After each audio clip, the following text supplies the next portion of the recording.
And away we go, ladies and gentlemen, boys and girls, children of all ages. The Rob Brown Show is on your radio. This is the Fan Upstate. Howdy, y'all. Welcome in. Happy Wednesday. It is March 8th, 2023, and we are lined up to have yet another show filled with radio excellence. My name is Rob Brown, of course, directly on the other side of the metaphorical glass, although today, I guess the virtual metaphorical glass, as your boy is once again at the house dealing with transportation issues. It turns out that the insurance company in charge would not let me rent the car forever.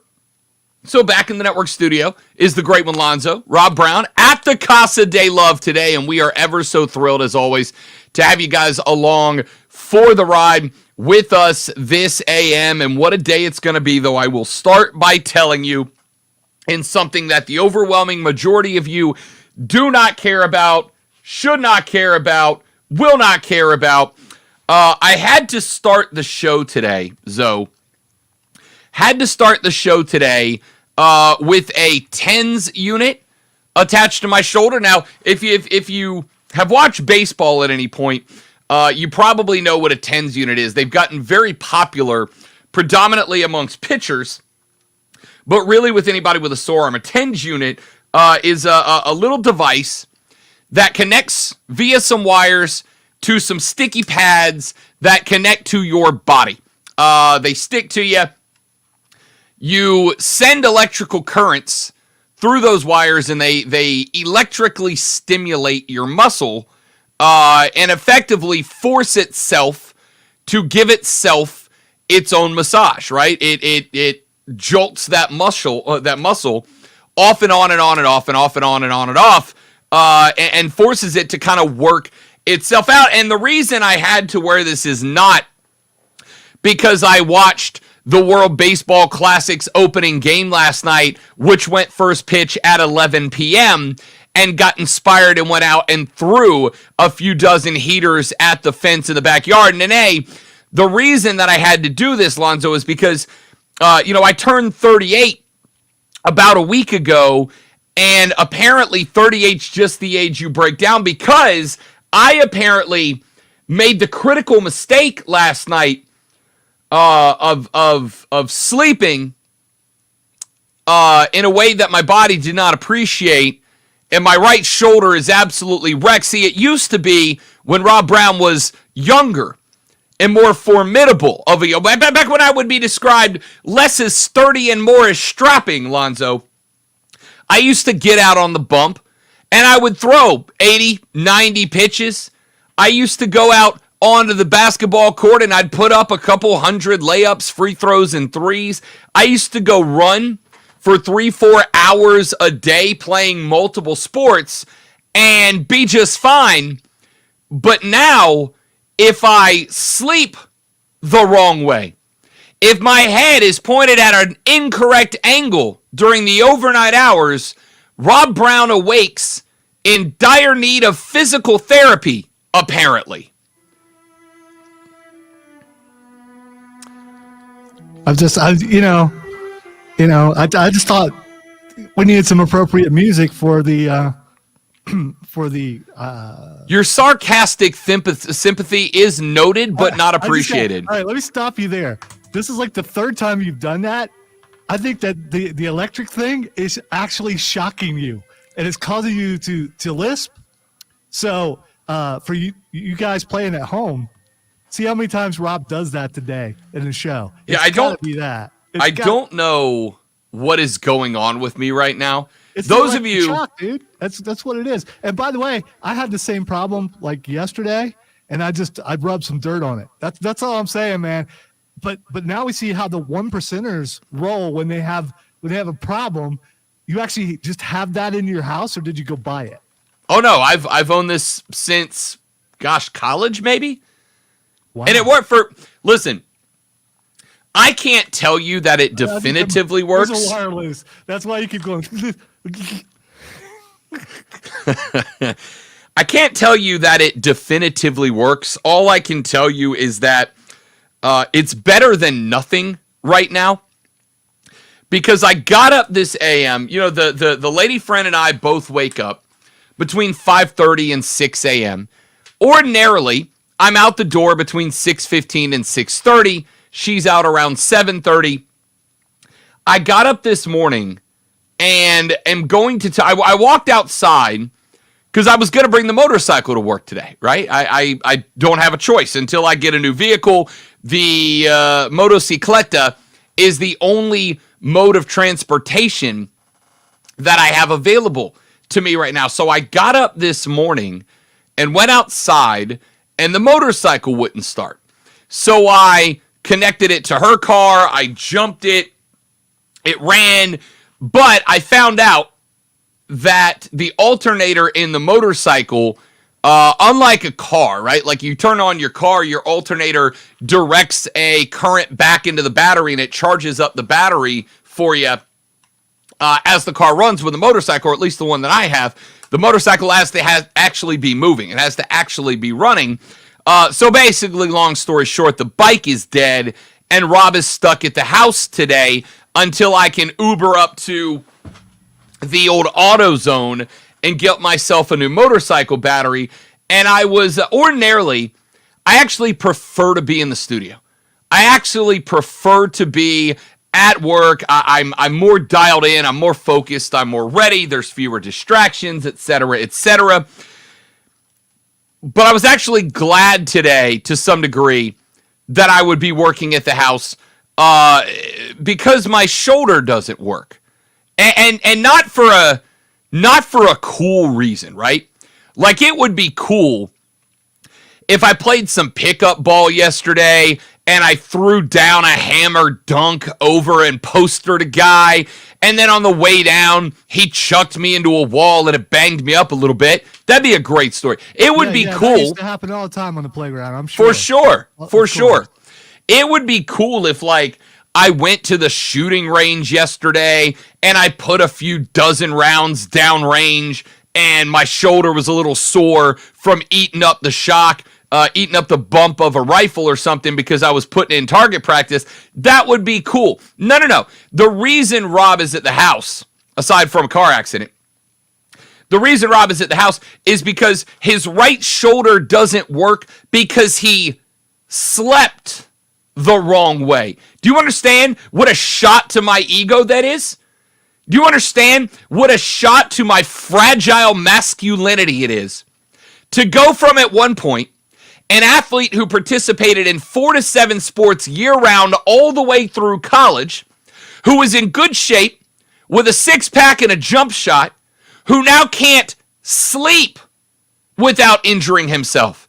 I have got to change something, kids. I have AARP on speed dial. I'm going to call and let them know that it's time. I don't even make the qualifications for that yet, right? Like, it would be one thing if I could call up AARP and be like, hey, I need a doctor that you go to when your body sucks and you sleep the wrong way and you wake up on the IR, and they'd be like, oh, Mr. Brown, you're far too young for that complaint. And they would be right, for the record. But you're not. You're not. It's 40 is when you start getting those mailings. So you're really close to that. I'm staring down the barrel, my man. Staring down the barrel.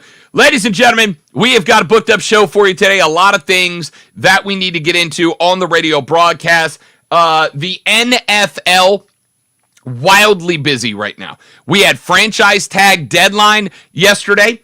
We had a handful of players, including 2 running backs, a quarterback, and a tight end, eat the tag. And we had, because of the quarterback that ate the tag, that would be one Lamar Jackson, we have started to see what the reports are about who might be interested. Why? Because I told you at the end of yesterday that the Ravens had an option.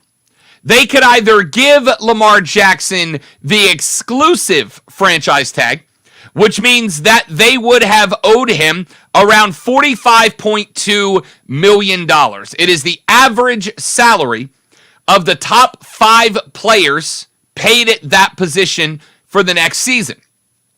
So Lamar would have been owed $45.2 million next season. But the Ravens instead decided in a decision that I can't even begin to explain, decided instead to offer Lamar Jackson the non-exclusive franchise tag. It saved them about $13 million, as I told you it would yesterday. They will owe Lamar Jackson. You really don't get this. You really don't understand. Do you think they want the trade? Here's the thing. They're saying, hey, if someone wants you as bad as you think they do, then they'll make an offer. So this is an ego check is what it is. Because if no one comes calling, then you only got one team that you have to deal with. And when you don't have an agent, you don't have anyone in there helping you out except for you, which he's done pretty well so far with that. But, I mean, now you have no one speaking for you. That means you get to talk to the teams. And if you are your own agent and no one calls, what kind of ego check is that? I think, sir, that you may be spot on. I think, sir, that might be the take of the month from Lonzo. I think he is knockout, drag down, spot on with that. You've created a situation here where you allow the rest of the NFL to effectively negotiate with Lamar Jackson. Anybody can now call Lamar and go, hey man, here's the contract we're willing to offer you. And then one of two things happens. Either A, the Ravens get to go, you know what? You were right. You were worth that. Now we will give you that contract because we want you here, and he's a Raven. Or Lamar Jackson can be negotiated with. The Ravens decide not to match the contract. The Ravens then get 2 first-round picks, the next 2 first-round picks off of that team. Lamar gets his contract. Everybody's happy. But Lonzo, I think, brings up a spectacular point. Yesterday, when it was announced that the non-exclusive franchise tag would be placed on Lamar, within hours, we learned that the Atlanta Falcons are not interested. And again, let's preface all of this with, Lonzo, it is smokescreen season, right? It is the point in time where NFL teams are doing everything they can to cover their tracks and not give any signs towards their draft strategy. But the Atlanta Falcons, per league sources, are not expected to go after Lamar Jackson. The Washington Commanders, are, according to league sources, not expected to covet Lamar Jackson. And the Carolina Panthers, despite repeated reports that they will be uber aggressive in finding their quarterback, are not expected to be interested in Lamar Jackson, predominantly because, as we've mentioned, Lamar wants something like the $230 million guaranteed that Deshaun Watson is getting from the Cleveland Browns right now. As we told you when Deshaun got that contract, there aren't going to be a ton of teams that are willing to come off of that. The question that we're about to get answered, Lonzo, is, are there any teams that are going to be willing to do this, right? Are there any teams? Here's my question. Is it possible that Jerry Jones would be the guy that decides, I can get this figured out. I can make this right. I can handle this. I can make sure this goes in my favor. Any chance that JJ offers up $230 guaranteed to Lamar, and Lamar goes, you know what? Baltimore wouldn't pay me. Dallas would. That's where I want to be. Or Baltimore says, you know what? We want to keep you. We'll match the contract since now we know the market. This is, Lonzo, I think you're spot on. Above anything else, this is an efficient way for the Baltimore Ravens to test the market with the end result of, okay, if the market does indeed say that Lamar Jackson is worth a Deshaun Watson contract, now we know he is there. Now we know that market's available, and we can give him that contract and keep our guy. But it also lets Baltimore show Lamar, hey, we don't think the market's what you think it is. We think the Browns screwed the pooch, artificially inflated the market. We don't think there are any other teams that are willing to do that. And we're happy to let you go out there and find that out on your own. This is an excellent way, Lonzo. I think you nailed it. An excellent way for the Baltimore Ravens and Lamar Jackson to both truly test what the quarterback market looks like.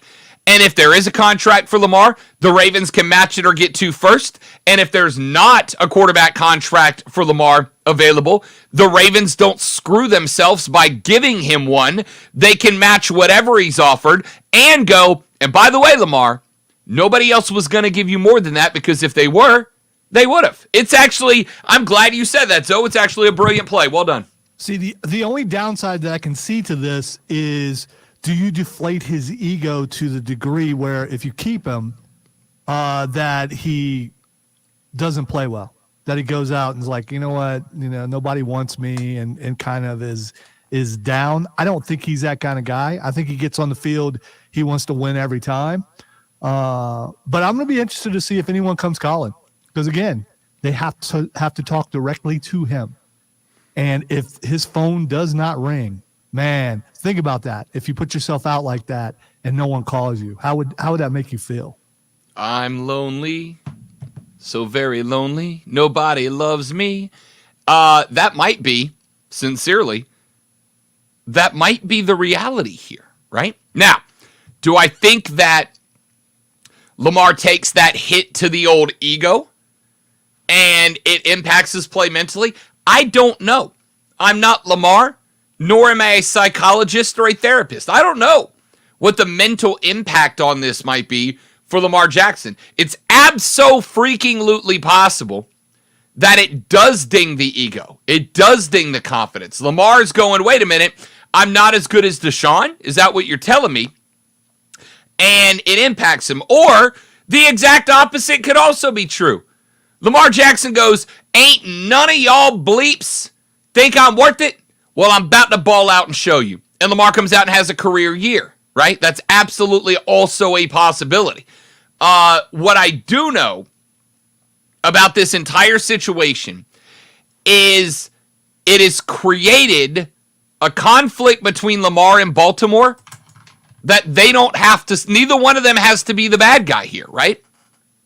Lamar, if he wants that $230 million and somebody is willing to give him that $230 million, Lamar's getting $230 million, right? He's either going to get it from Baltimore matching the contract, or he's going to be whatever he is on his next team, and he's going to get the money he wants. But if no one's willing to give him that contract, Baltimore gets to say, all right, man, we let you test the market.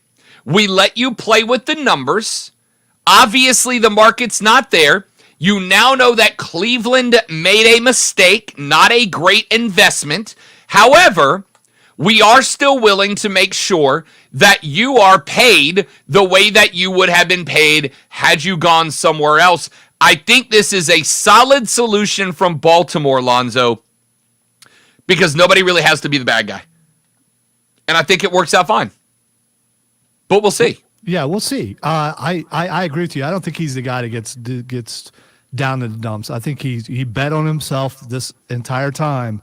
If for some reason he sticks in Baltimore, he's going to go out there and bet on himself again and play well. Let us grab a phone call real quick. Melinda is on the line to talk a little bit about Lamar. Hello, Miss Melinda. How you doing? I'm doing great, guys. Somebody needs to tell Lamar that he can't base any of his decisions on what happened with Deshaun, because nobody else is dumb enough to do what Cleveland did. Cleveland's the only one that makes these stupid, irresponsible decisions, except maybe the Yankees in baseball, but, and ends up paying people for 50 years later down the road. Nobody else in the NFL is going to guarantee somebody a full contract like that, but Cleveland. No, I think you're spot on, Melinda, and I think Baltimore is banking on that, right? Like, that is what this bet is from the Ravens. They're going to let him go out there and find out. And listen, if there is another team, and I'm staring directly at the Dallas Cowboys, that might take that risk. JJ wants another Super Bowl before he dies, and he's closer to that than the other end.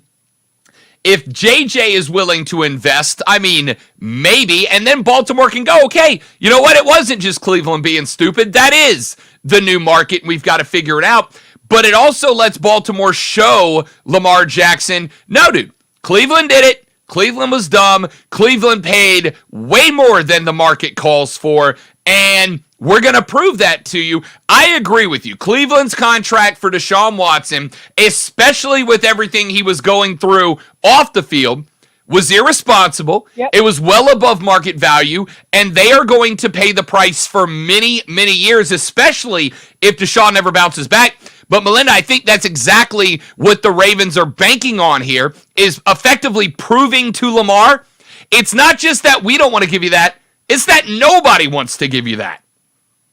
Exactly. And has Jackson played a full season without missing games yet? I think one, if I recall correctly, towards the beginning of his career. But he's also 25, going to be 26 mid-next season. I mean, the guy's not ancient. You look at Derek Carr. Derek Carr is going to be, 32 going on 33 when this season starts. And he just got a $25 million guaranteed for 4 years. The market is there to overpay quarterbacks, but he's a young guy. Carr also doesn't run the ball 9 out of 10 times either.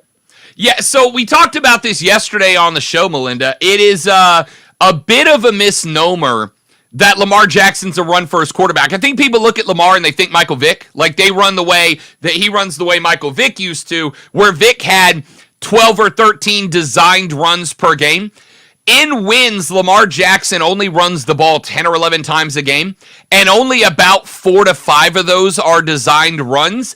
The problem is, when they are designed runs, they run him like a power running back instead of giving him the extra blocker. And that's something that I think a guy like a Kyle Shanahan or a Sean Payton could take better care of down the line. But all of this circles back to, regardless of whether you like him or dislike him as a runner or a passer, Baltimore has just allowed us to experiment with the quarterback market and find out what it is actually worth for a Pro Bowler, for an All-Star. Melinda, great call. Thank you very much. I appreciate it. We got to run to a break. We got plenty more. Other players getting tagged yesterday. We're going to talk about quarterbacks in the NFC South before the draft, so we can talk about them after it as well, and a whole lot more. Lots of NFL this hour. College basketball in the next. The Rob Brown Show rolls on. It is the Fan Upstate. QC. Hey, it's Mark Ryan. Join me for Offsides today at 3 on the Fan Upstate and on the Odyssey app. Ladies and gentlemen, allow me to tell you about our friends at QC Kinetics, the nation's leader in non-surgical regenerative therapy. If you have got joint pain, and it's not just the pain that impacts you, but it's the effect it has on your quality of life. It is your golf or ride a bike or whatever else, and it prevents you from doing that. Well, QC Kinetics can help. And you're going to get told at points in your life, hey, look, you're going to have to get a new knee. We got to fuse the vertebrae. Before you do any of that, I want you to get in touch with QC Kinetics at QCKINETIX.com.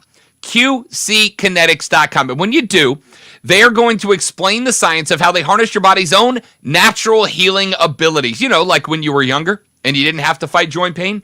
They will restore it, jumpstart it. You get the connective tissue back. You get rid of the joint pain. You get your quality of life back. No surgery, no anesthesia, no drugs, no steroids, no physical therapy, no downtime. And if you want to learn more, they have appointments available right now in Greenville and Asheville. Call them at 864-448-3772. 864-448-3772. Mention the Rob Brown Show. Get that first consultation for free with our friends at QC Kinetics. If you own a small...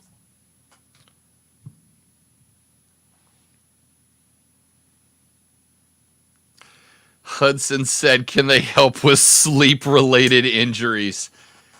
It's pretty funny. That's the, I There was no other way around doing that since you're not on Comrex. Yeah. The live. I think that's the only one we got today, though, right?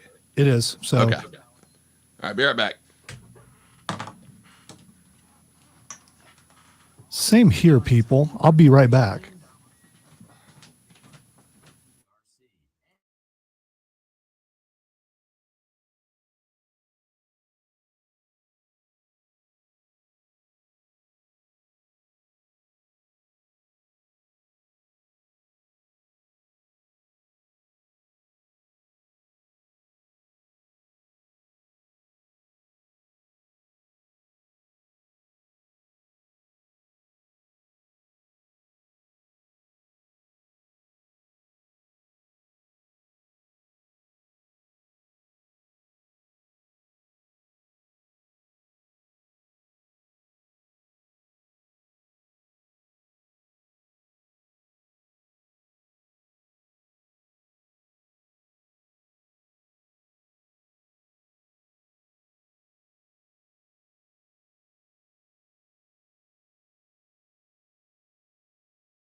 Actually, I probably should unmute myself, shouldn't I?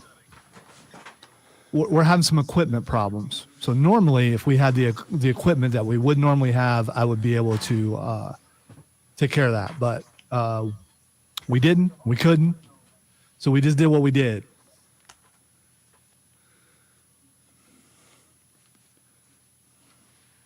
BCHD3. There's just one more thing. And on your computer at the fan. FanUpstate.com.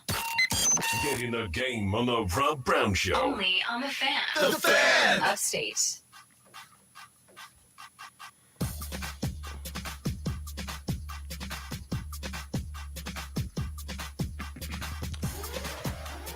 So last segment about Lamar, and the reason, because I got asked on Twitter during the break why we've had so much Lamar Jackson conversation.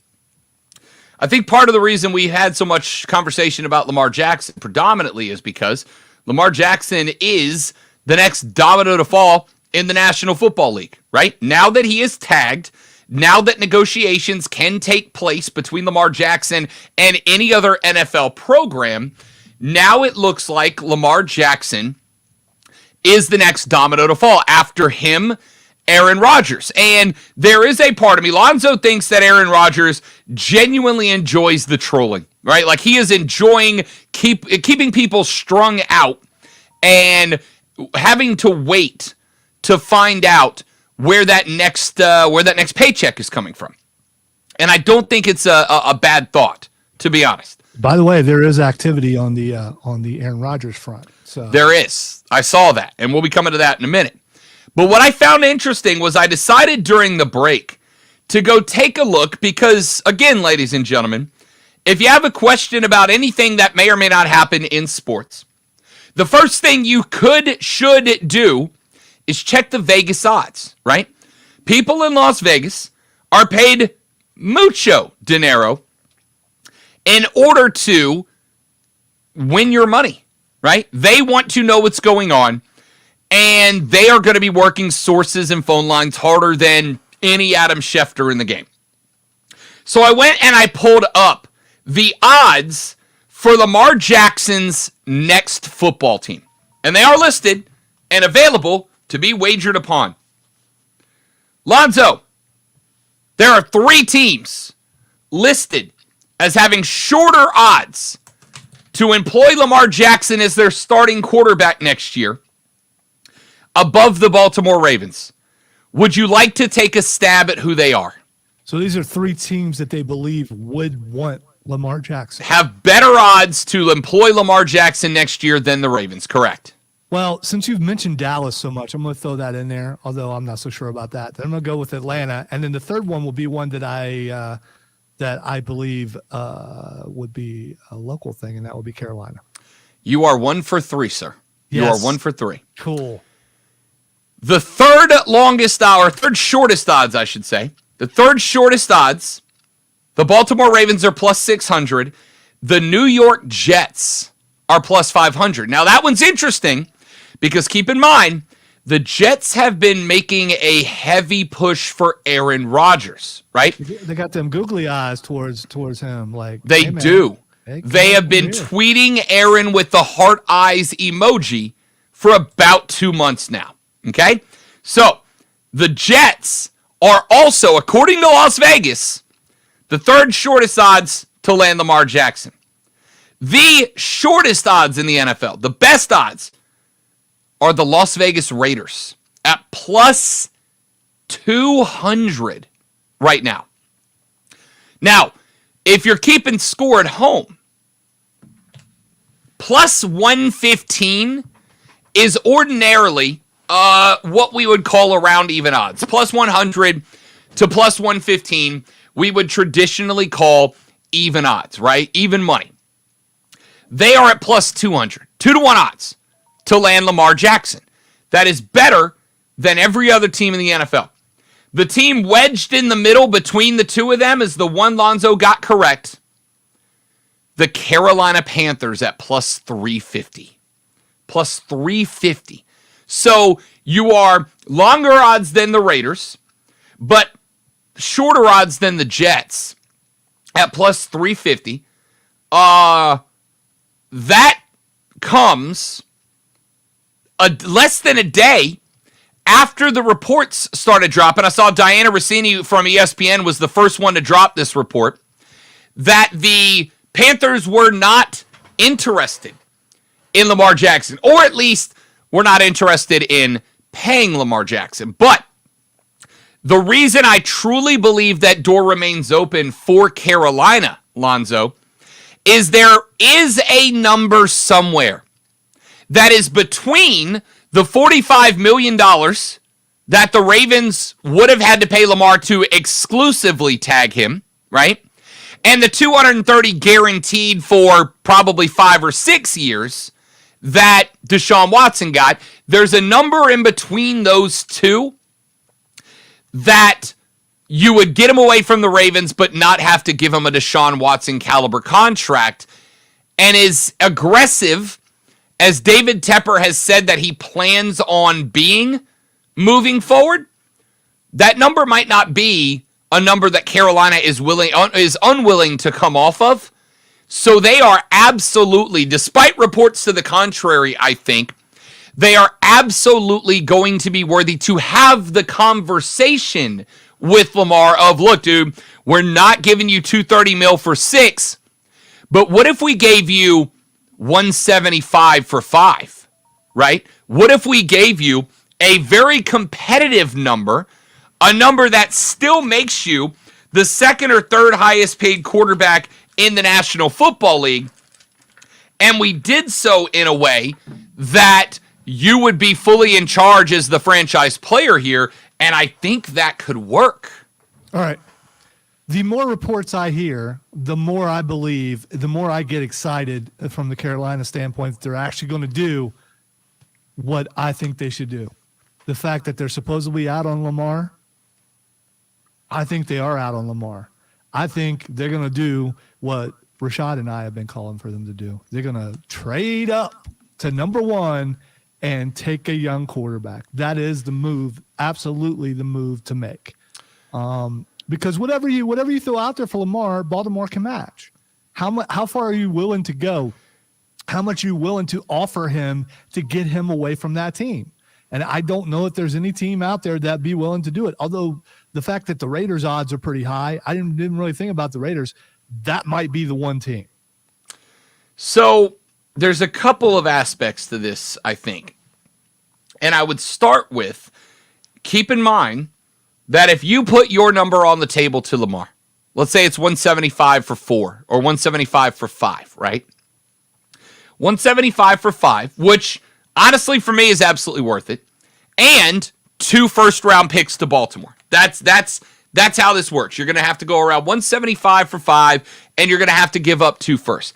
I am going to tell you right now, I don't know that you're not going to have to give up 2 firsts to move into the top 3. And the only options for Carolina are 1 and 3, right? Unless Houston moves to 1 and Chicago goes to 2, then 2 and 3. But there are 2 slots open inside of the top 3. And to get your guy, to get the guy, I think you've got to be inside of that top 3. To get inside of that top 3, I think the haul you will have to come off of will be more valuable than 2 first rounders at the end of the day. It may not include 2 first rounders, but if you get Lamar, you win the NFC South next year. All right? Does anybody feel confident in that? Derek Carr today is the best quarterback in the South. Right now, the New Orleans Saints are considered to have about a 60% chance to win the division with Derek Carr next year. With Lamar Jackson, that number flips. I believe Carolina goes to about a 60% chance to win the division next year. So that first round pick for next year likely falls around 20 to 22, right? And then could go down depending on any success in the playoffs.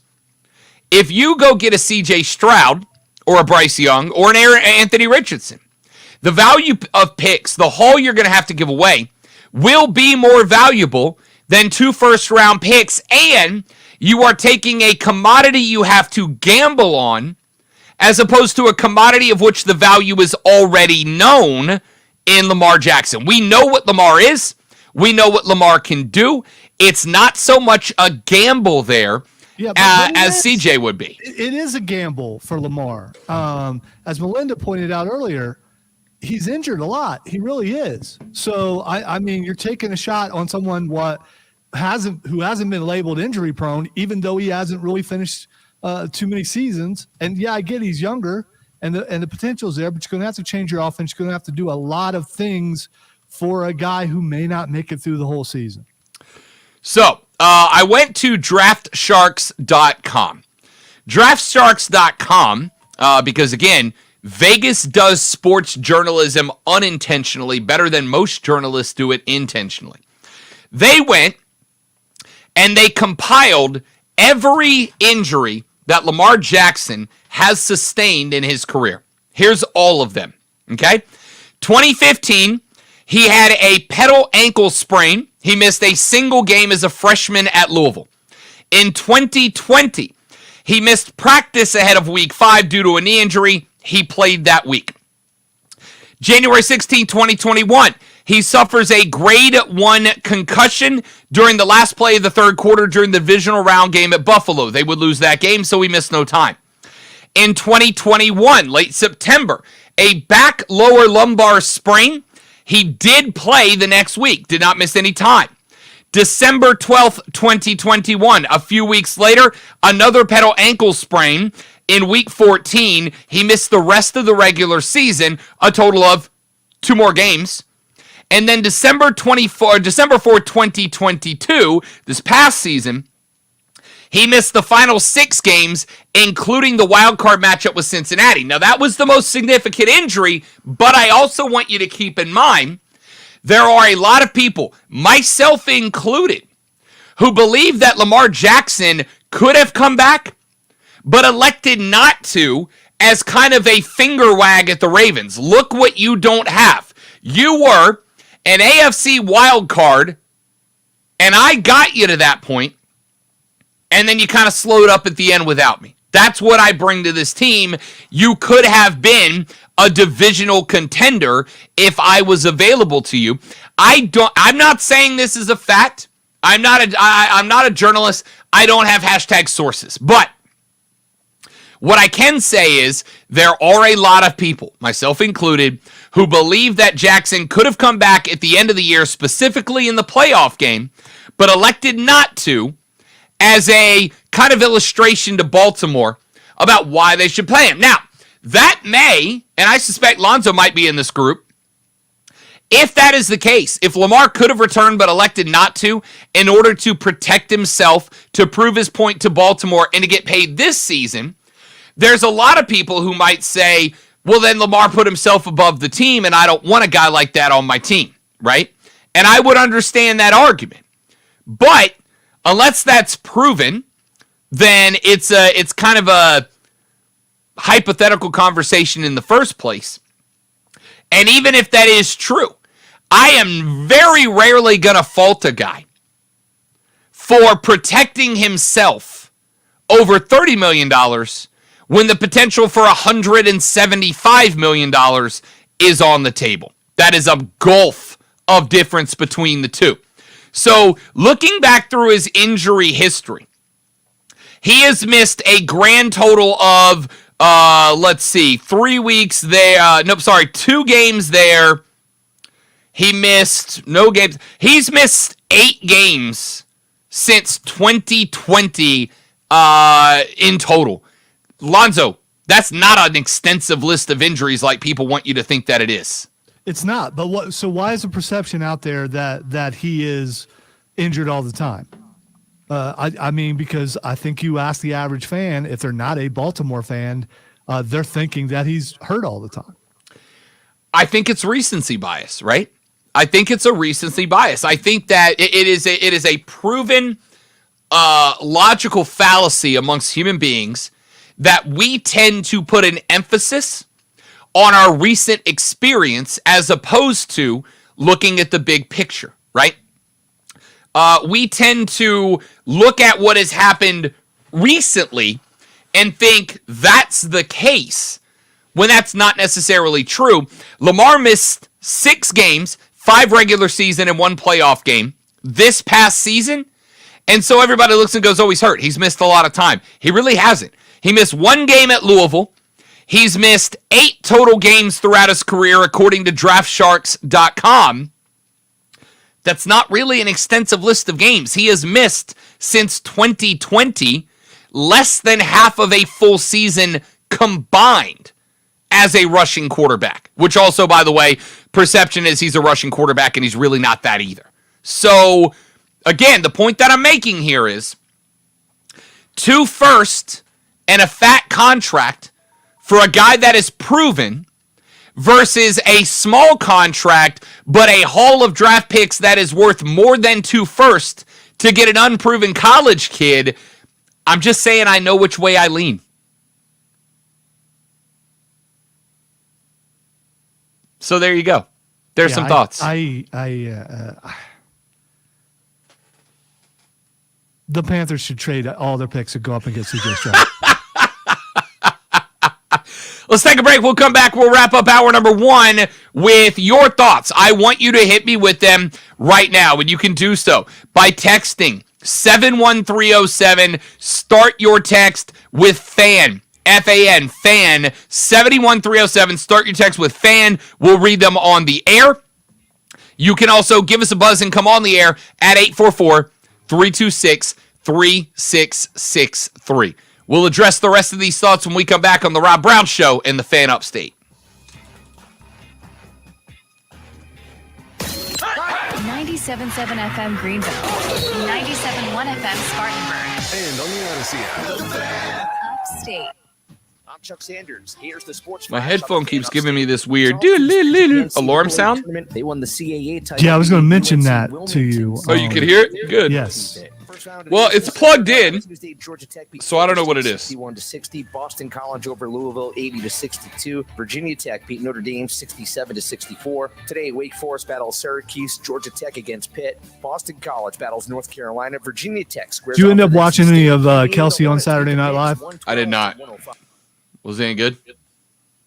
After the initial skit, which I didn't think was that funny, after that it was not bad. He was really good. I don't know anybody on there except for Keenan, Yeah. and nobody was memorable except for Keenan and Travis. A lot of the ones that I liked have left, including Cecily Strong, who is now doing the commercials where Paul Giamatti is dressed like Albert Einstein because reasons. Yeah, well, you know. I love Cecily. I think Cecily's the best thing SNL's had for years, and she took off, Well, they can't stay there forever except for Keenan. except for Keenan.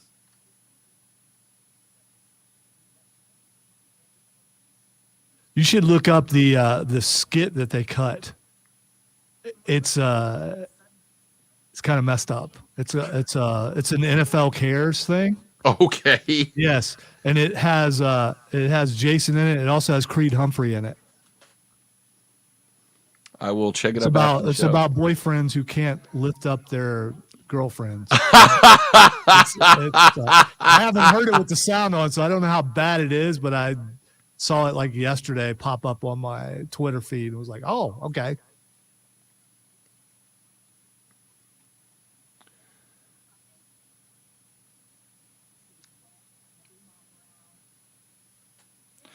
I like that this thing tensing my shoulder is making me look like I'm about to start a Michael Jackson dance. You so far haven't hee-heed yet, but Hee hee, chamona.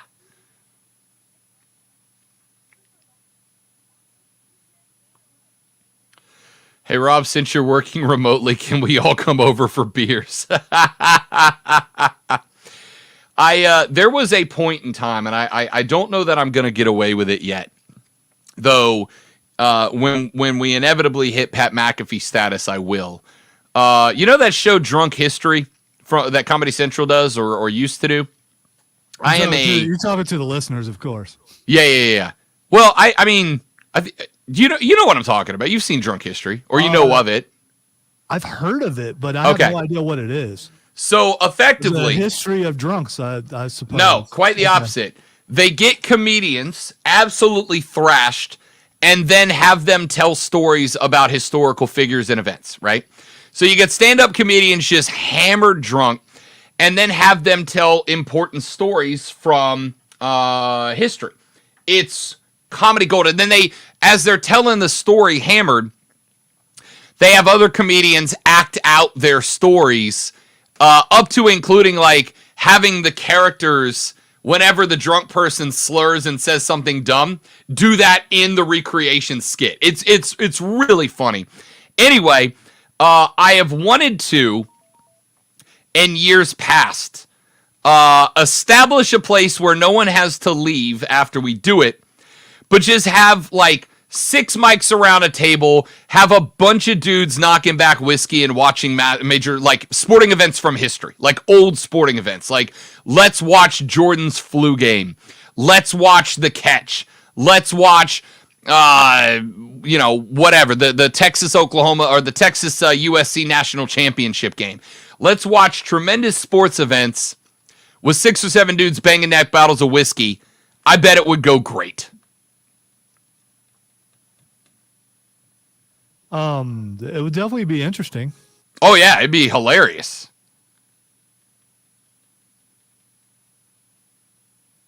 As long as it's a bunch of huggers and not, likes to fight guy.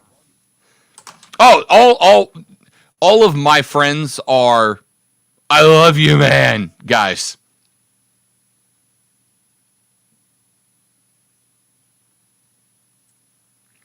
But yes, Hudson, drunk sports history would be the direction we go with that, and I think it would be fantastic. Brandon says drunk history is top shelf. It absolutely is. It's a tremendously funny show. 97.7 FM Greenville. 97.1 FM Spartanburg. Sports live on the free Odyssey app. CBS Sports Radio. Listen on the Odyssey app. Search the Fan Upstate.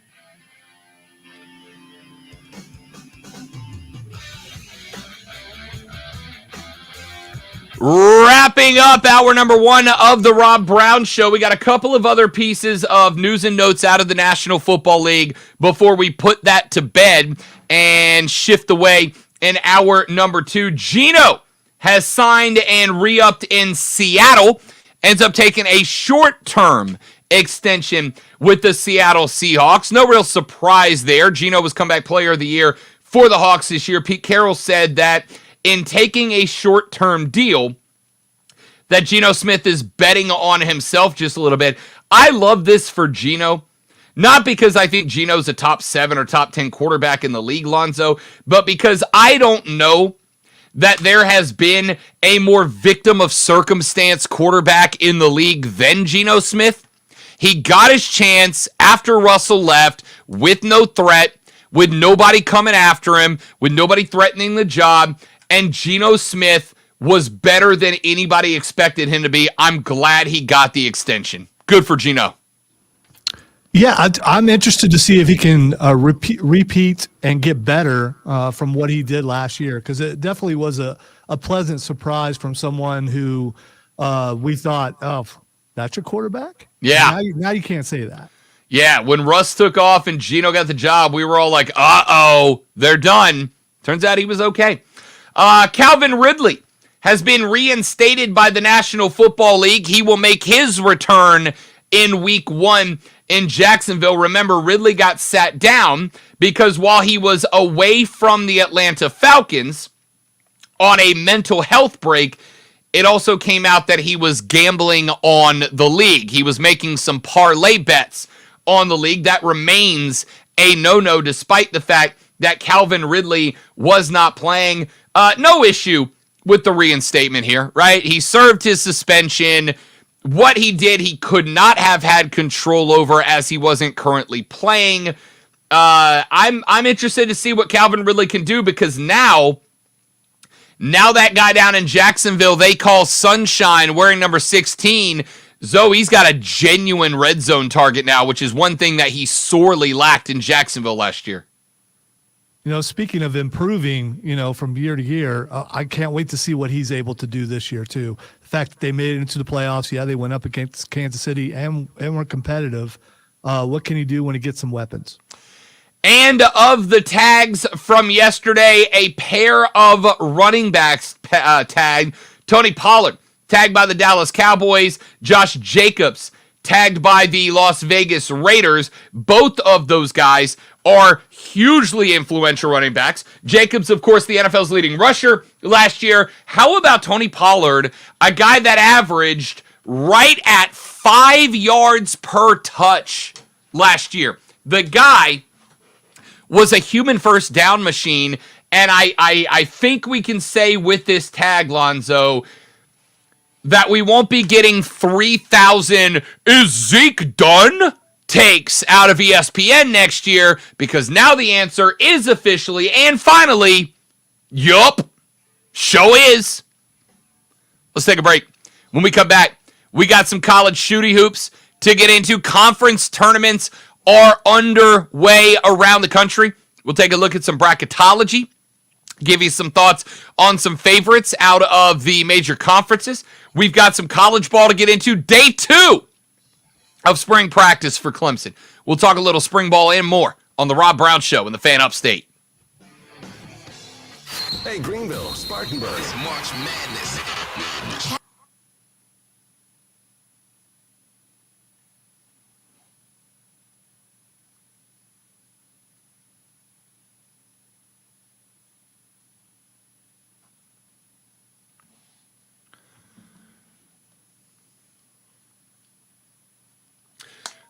James, I don't suspect anybody is going to try to talk themselves into Carson Wentz. Even Frank Reich. Especially Frank Reich.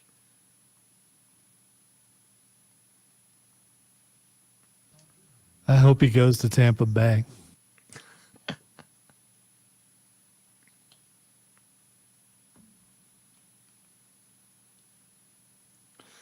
Carson Wentz in Tampa Bay would be an absolute disaster, and I am here for it.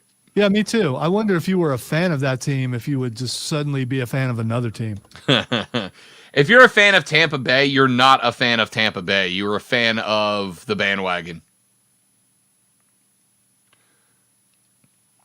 Noted Atlanta fan Brandon said, "Me too, Lonzo. Me too."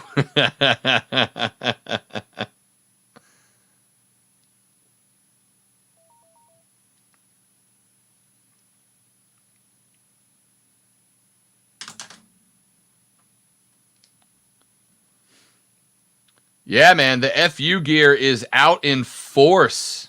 You love to see it.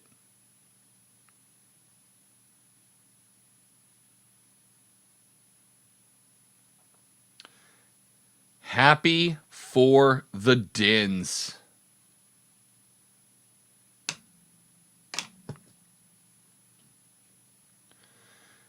Which, speaking of, Sunday, they will be having a watch party live at Timmons Arena to find out their seed and bracket that I believe they've opened up for the public. I may or may not be there. I'm working on that. I would love to be. Keep in mind, we spring forward this weekend. I know. Right in the middle of us doing something. Oh, that's true. How does that work for you guys? You just do your 2 hours, clocks be damned? No. I was talking about Dungeons and Dragons. Oh, because it's late at night, isn't it? Yes. Well, Ray D and Dio. Whatever. You're supposed to do it like at, I don't know why they pick like 2 a.m. Just so some people will get up at 2 a.m. and turn the clocks back. There are those people. See, every clock I have now updates itself automatically. Really? So you just have to trust that it's updated correctly. It's never not done that. Skynet has not killed me off yet. So you don't have any manual clocks? I have a watch. The old-fashioned clocks? I have Does one. Your watch update automatically? I have two. I have I have multiple watches. I have 3 manual watches and I have 1 smartwatch. My smartwatch does update automatically, and I love that about it. The manual watches, obviously, I have to, gross, wind them myself. Ugh.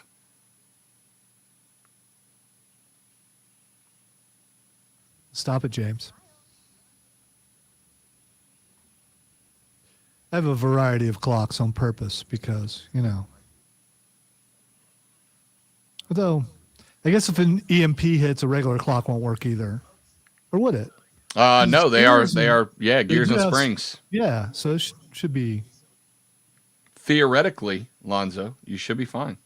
Well, let's hope we don't find out anytime soon or ever. But Correct.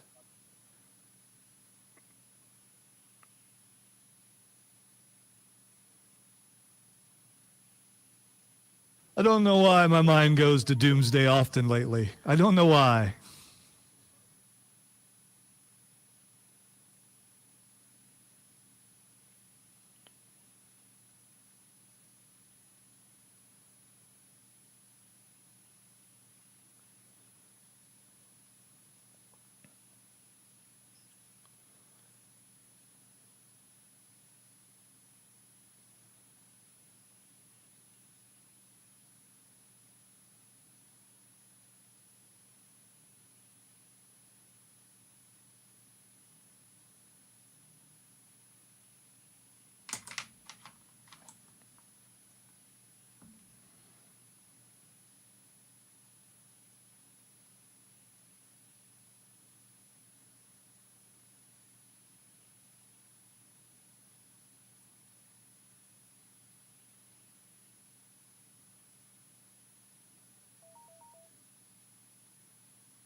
Joey B said, I'll just wear a different watch. That's easier.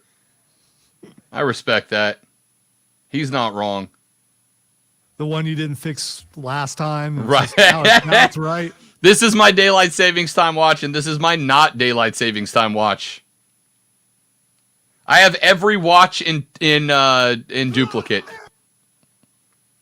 Brown Show. Only. The Fan Upstate.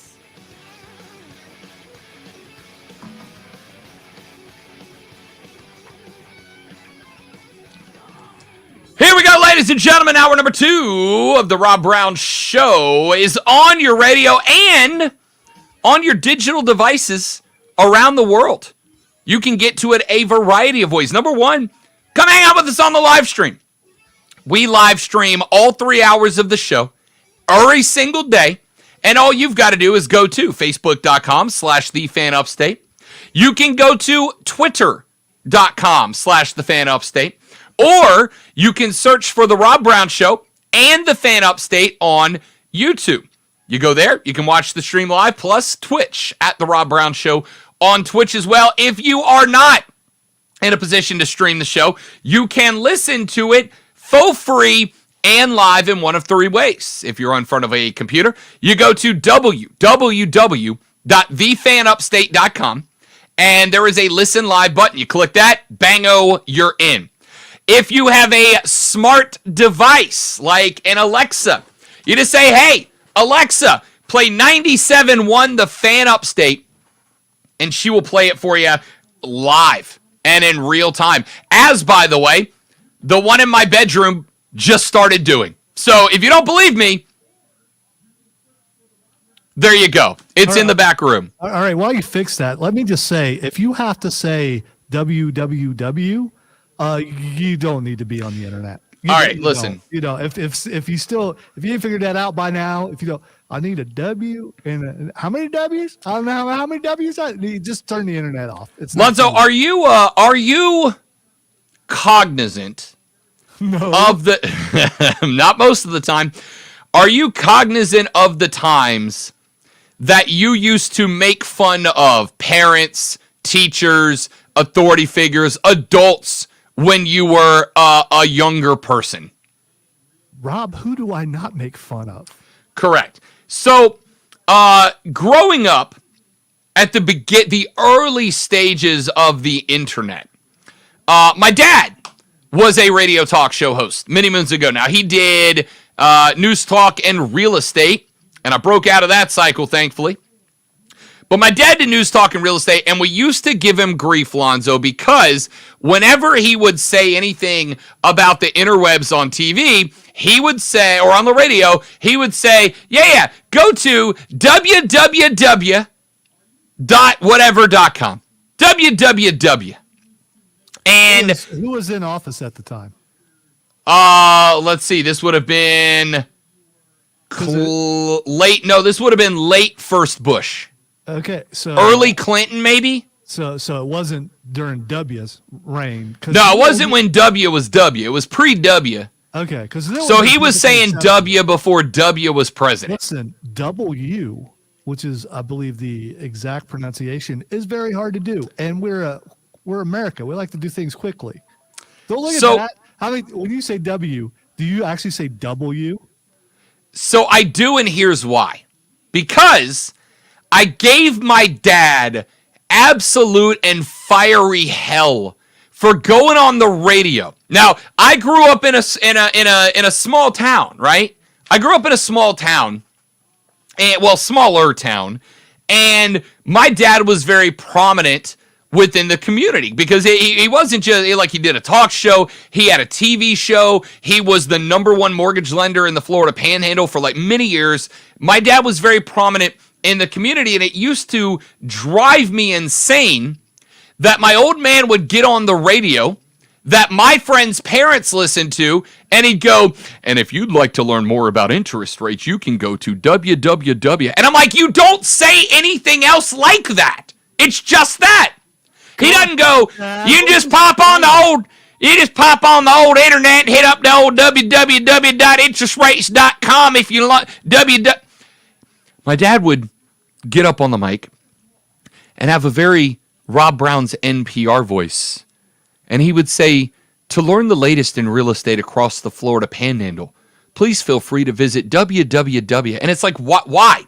So because I gave him holy Hades for years of my life, about saying www, now I am very cognizant of making sure that when I say an internet address on the air, I say www.thefanupstate.com. Yeah, that just sounds weird here. So I mean, you go ahead and do your proper English, mister. But we say W in these parts. Anyway, get on the old dadgum internets. Head on over to www.thefanupstate.com. You feller might as well be a Yankee. Yeah! All right, let's stop Yeah, the that. Yankees don't do that. Let's just stop all of that right now. All right, so pay attention if he ever doesn't say W. Call him W. out on it because he W. needs it. www. That's what you do with music, Lonzo. You lay on a track and then you W track. You know. See, that's a dad joke, right? It is. Because I don't really tell those, but I'm starting to recognize them. All right, ladies and gentlemen, we got a lot of things to get into here on the Rob Brown Show in the Fan Upstate, which you can listen to live by telling your Siri or Alexa, play the Fan Upstate, or going to www.thefanupstate.com. That's my official voice. All right, so we got our NFL. We got most of our NFL news and notes out of the way. Are you just going to skip? Are you just going to skip them? You're just going to skip. You talk about NFL news. You're just going to skip them. You're just going to skip Aaron Rodgers. Oh, you want your Aaron Rodgers talk here? I think there are people out there who want to hear about the news about Aaron Rodgers, which is kind of juicy, man. It ain't juicy. You're saying it's not juicy. It's juicy.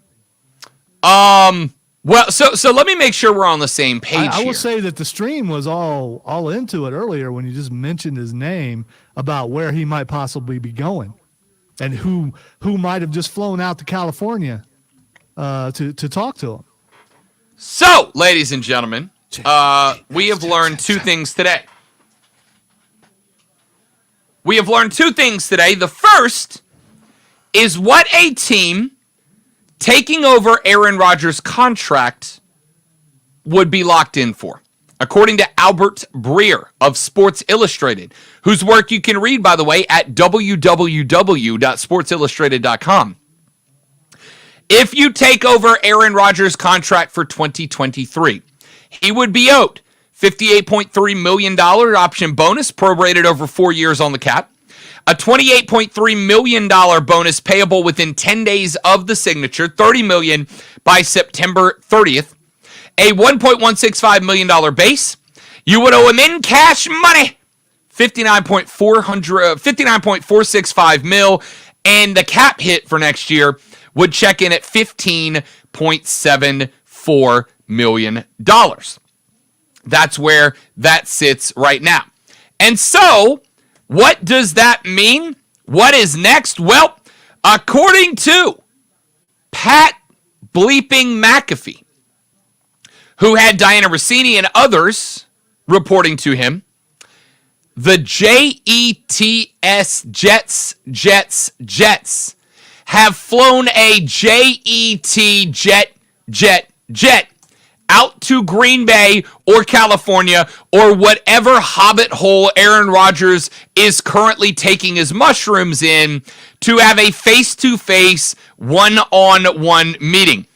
Woody Johnson himself, as well as a contingent of Jets brass, have flown to go talk to A-Rod of the football persuasion and have a conversation with him about getting him to move on. Now, will he? Won't he? Big fat question mark. But keep in mind, and we told you this and played it yesterday, Rich Eisen was reporting that he was told at the Combine that the Green Bay Packers want Aaron Rodgers to say that he wants out.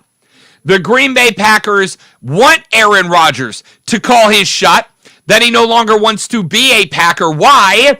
So that they can move on from A-Rod without looking like the bad guys. Because shockingly, or maybe not, who knows, there's a lot of Packers fans that don't want Aaron Rodgers to move on. They want him to finish his career as a Green Bay Packer. And wait. Why is that shockingly? He's arguably the best quarterback that Green Bay Packers have ever had. Why would they not want him to stay.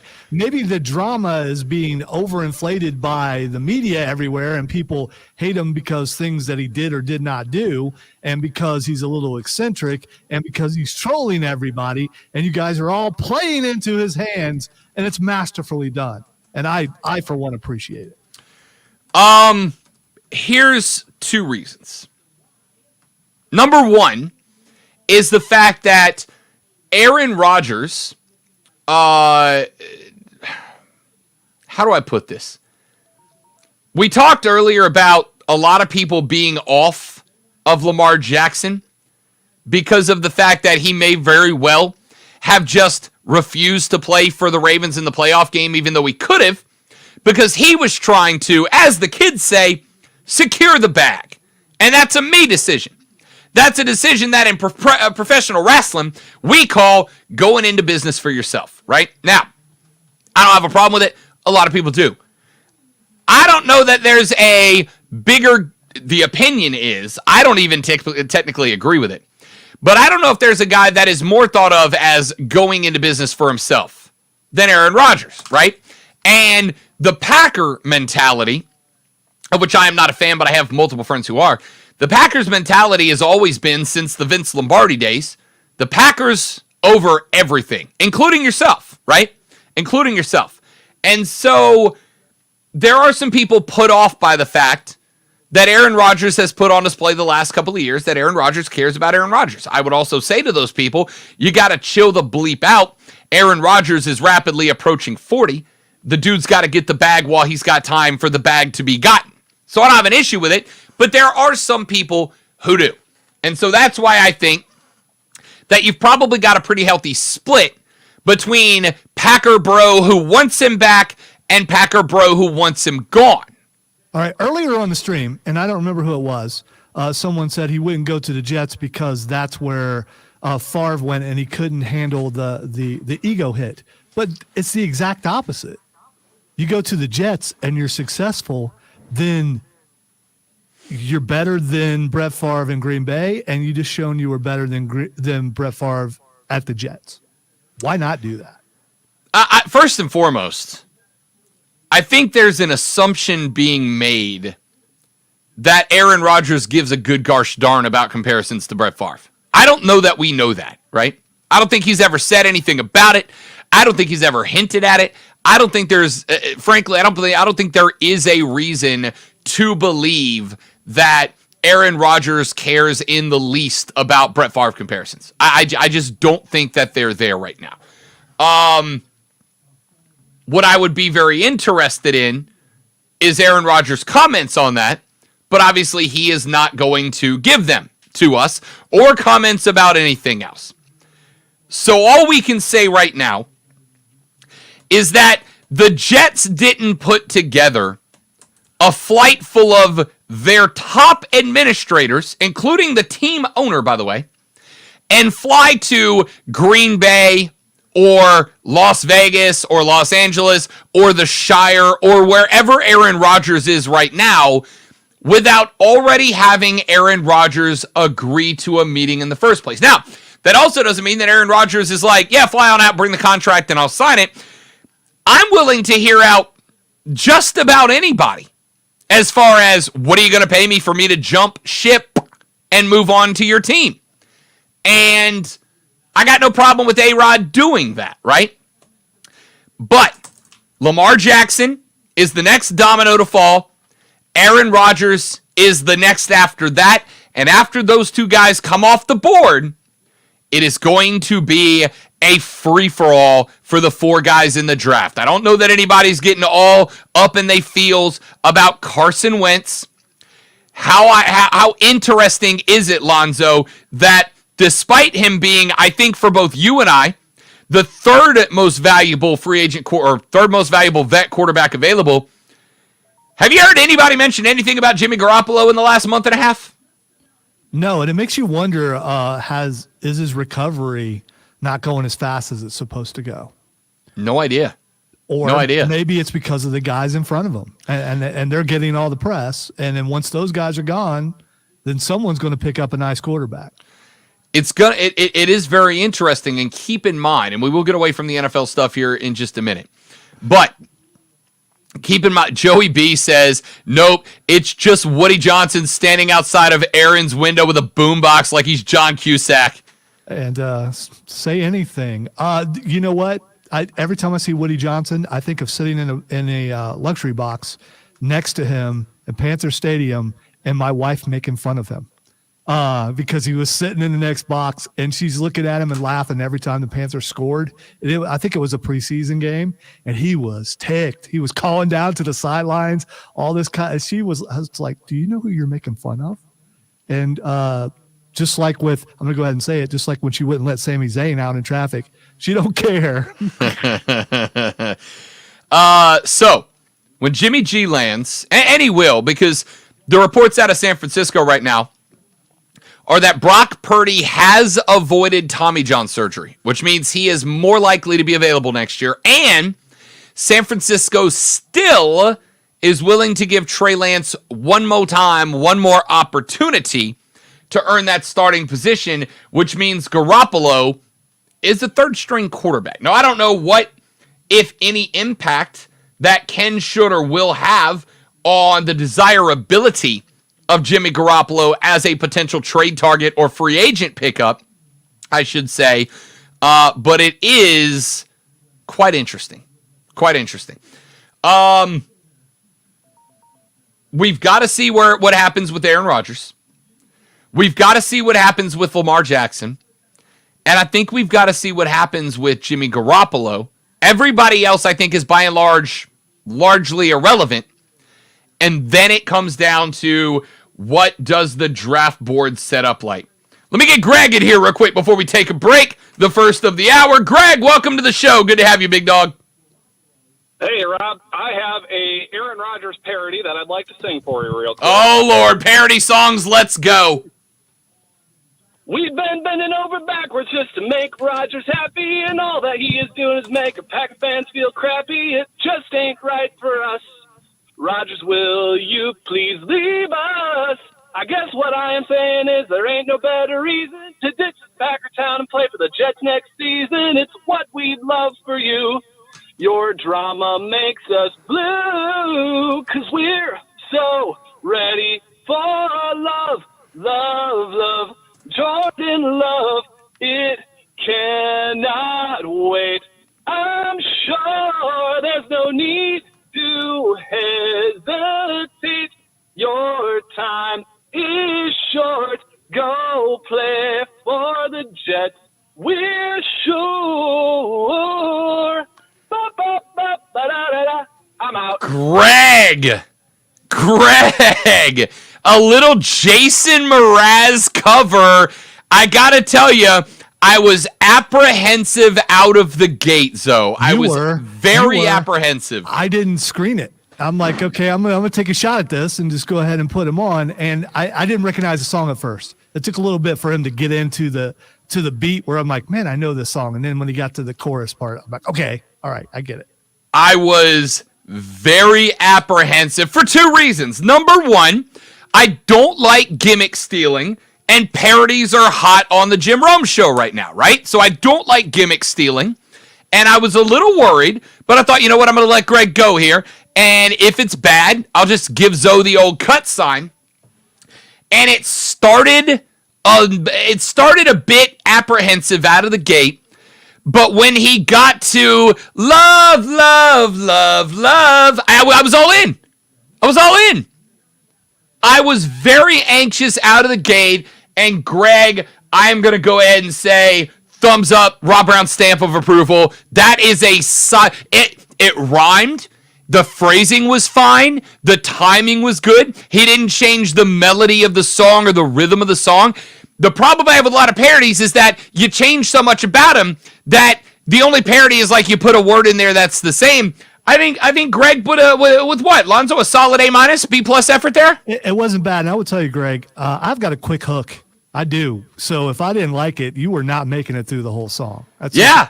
If this were the Gong Show, I would have the big gong right behind me. But Sorry that I referenced something that was out like in the 60s. But yeah, I was not bad at all. I got nervous.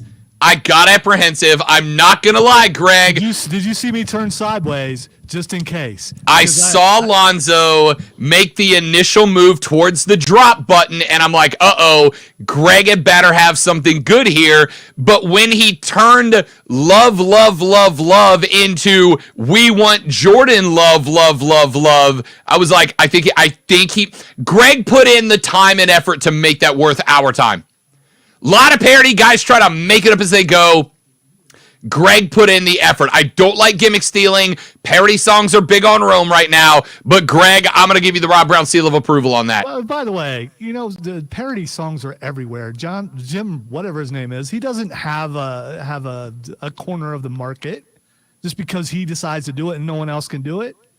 I'm not saying I'm encouraging more of those to come on this show.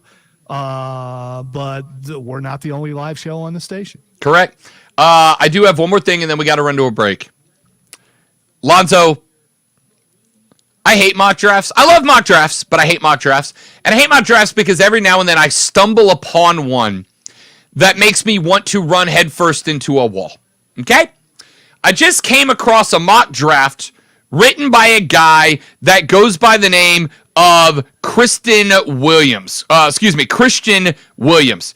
Christian Williams covers the National Football League for a site called The Cut. Okay? And he just put out his mock draft. I'm going to give it to you real quick. Does he pose for flash photography? I don't know. He has got, Lonzo, the Carolina Panthers trading from 9 all the way up to number 1. In order to pick who, Lonzo? So you're baiting me here. And Yep. It's not gonna be C.J. Stroud. It's gonna be stinking Anthony Richardson, isn't it? That is exactly correct. By the way, Anthony Richardson, he raised his value at. I'm just, you got me. You got me. There's no way. There's please don't do that. Carolina, according to a dude named Combine, Christian that's the word Williams. I'm thinking of Combine. Lonzo was so stunned by that news, he forgot to words. Yeah. He's got Carolina moving from 9 to 1 and taking Anthony Richardson. Houston taking Bryce Young at 2. Will Anderson goes to Arizona at 3. Will Levis goes to Indy at 4. You'll notice who's still on the board. Tyree Wilson goes to Seattle at 5. Christian Gonzalez goes to Detroit at 6. Devin Witherspoon goes to the Raiders at 7. Atlanta takes Nolan Smith at 8. Jackson Smith and Jigba out of Ohio State to the Bears at 9. Philly takes Paris Johnson Jr., the Ohio State offensive tackle, at 10. Broderick Jones at 11 to the Titans. And he's got the Seahawks taking C.J. Stroud at number 12 on the board. Wow. I hate mock drafts.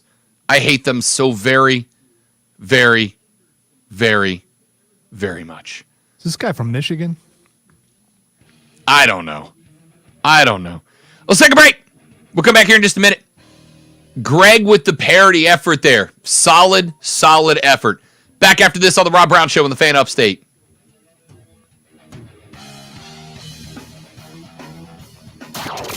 Real sports talk for real sport. All right, I have to go turn off the Alexa in the other room. I will be right back.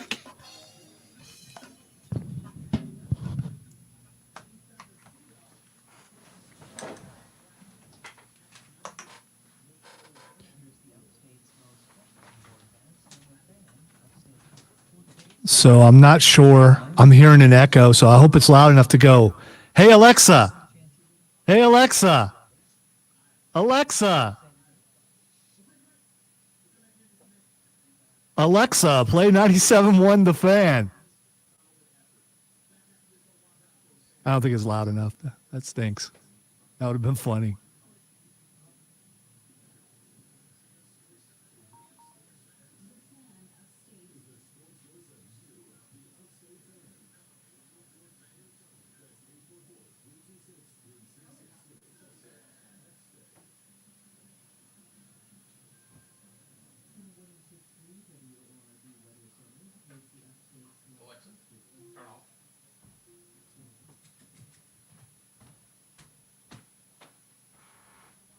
All right, I'm going to shut this down till he comes back. I'm not going to shut it down. I'm going to pause it till he comes back because I'm going to eat. And I'm not eating in front of you, even though you want me to. I'm not doing it.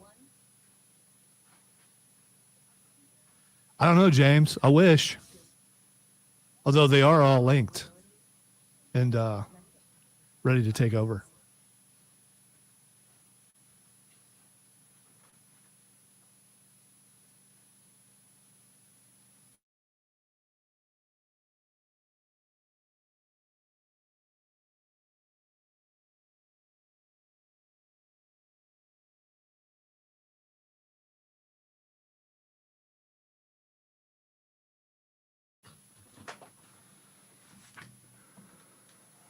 Look at that. He's back.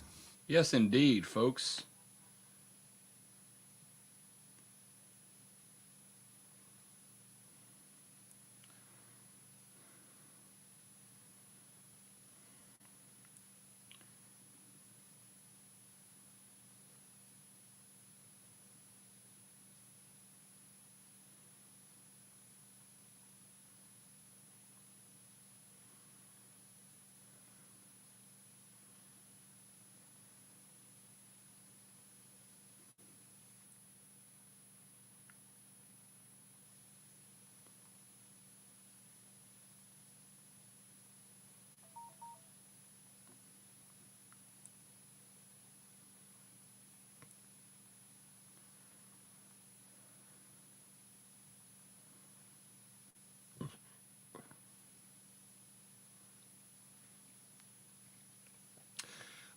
James, I have my Alexa. So I've got four.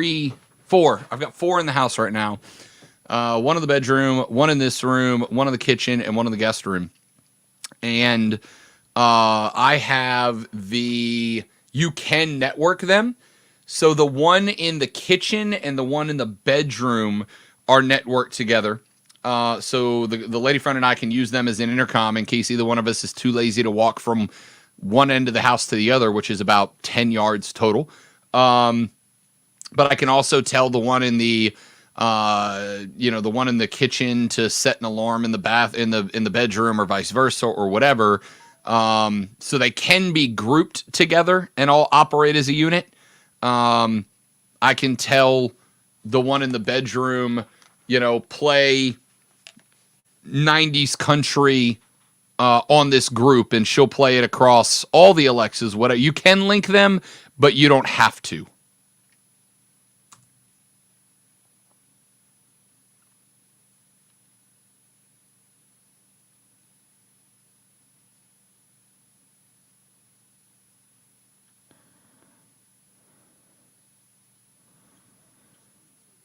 I was yelling no and you couldn't hear me because I didn't have any utility.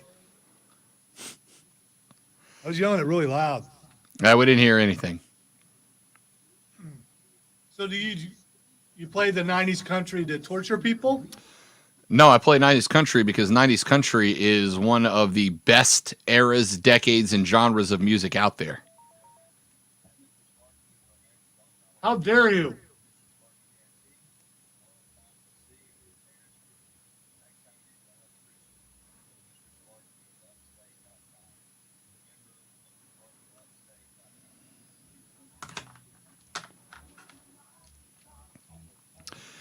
Since 2018, the New Orleans Saints have had 40 games in which the defense held their opponent to 20 or fewer points. The Raiders had 20. So the thought is Carr may have taken that because he's tired of putting up 28 and 35 points and losing games.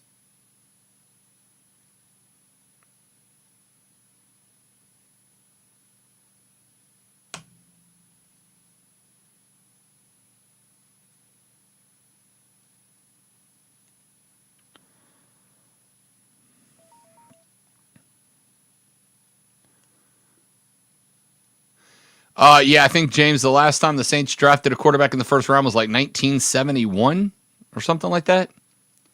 Scores. Real sports talk for real. We've also been bad most The of that Rob Brown time. Show. Now 9 to noon. The Fan. Upstate.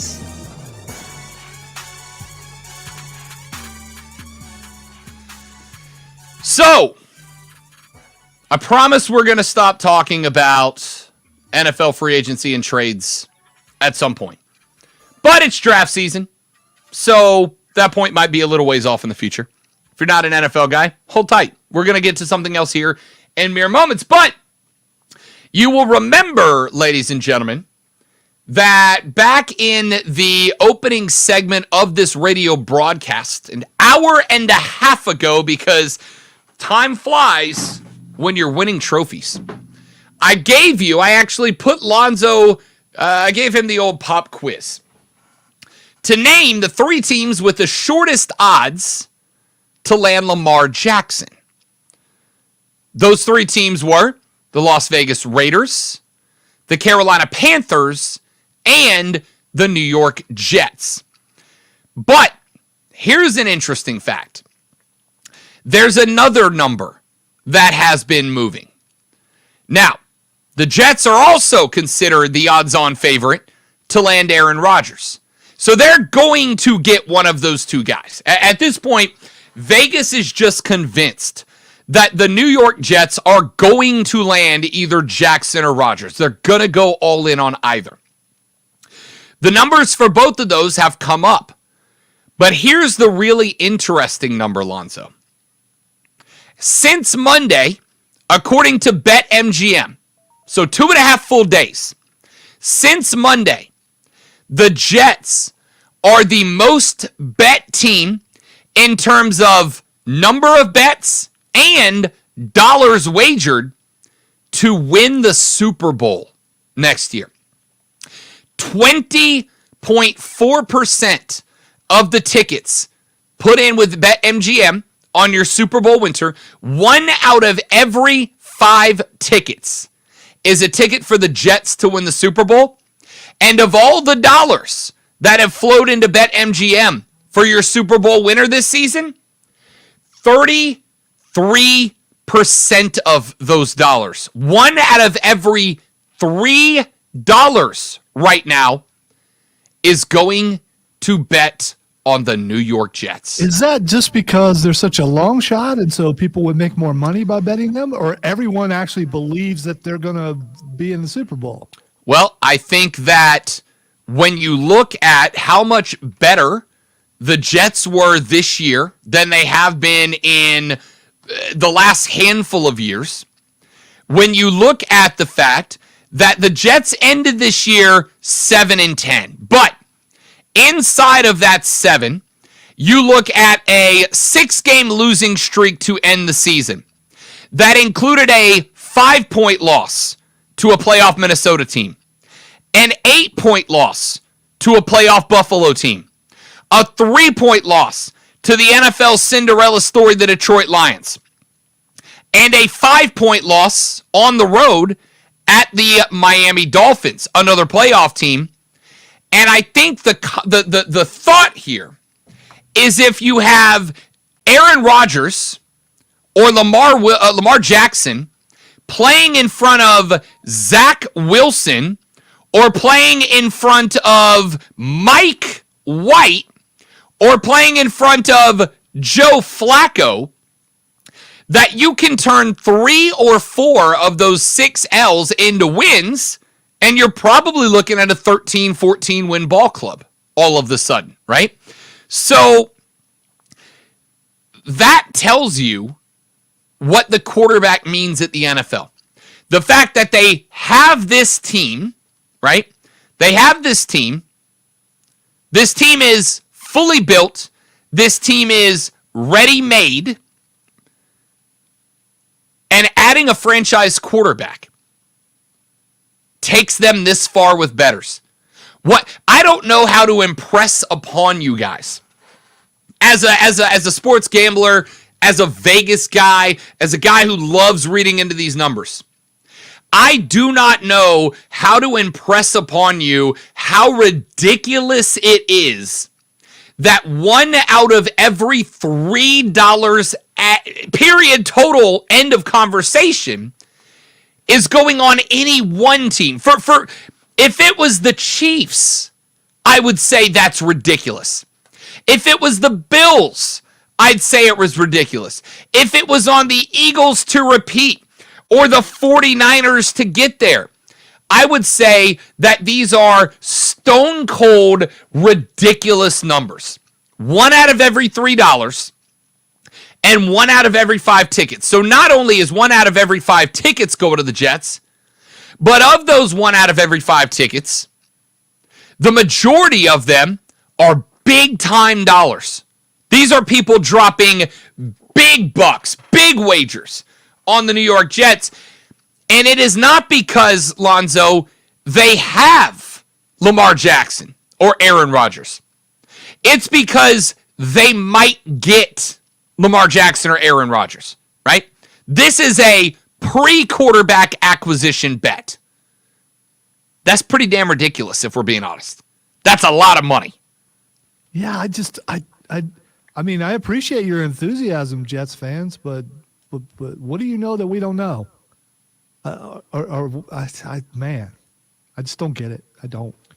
I like I mentioned. I also don't recall this ever happening for the Jets where they're this excited and they don't have anything to be excited about just yet. So I think that when you look at the fact that you have a Rookie of the Year candidate on both offense and defense, right? Sauce Gardner has been nothing short of spectacular. The wide receiver core they built with Wilson Davis and Elijah Moore is very, very good. Denzel Mims is a backup guy who's probably a WR3 on most other teams around the league. At running back, they have got a trio of young guys who can absolutely go. And defensively, they're well above mediocrity. I mean, they're well above average defensively. They were, I truly believe, a quarterback away from winning that division. The other aspect of it is you got to think the AFC East as a division is just down, right? Like Miami is a question mark. Now, keep in mind, as we told you yesterday, Rich Eisen is reporting that the common thought around the combine was that Brady might be a Dolphin next year, and that kind of changes everything. Yeah, Brady's already responded to that and said no, he just bought a kitten. Really? Yes. Yeah. It was Rich Eisen talked about it yesterday. What are Jets fans going to do when they miss out on all these free agents except for one? And in strides one Sam Darnold back home. I will tell you this. My thought would be that if they end up missing out on Lamar and Aaron Rodgers, the Jets will likely become a contender to try to acquire a top 3 pick.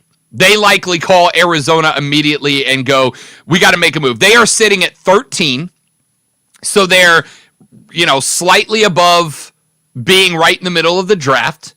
Some level of capital to make a move.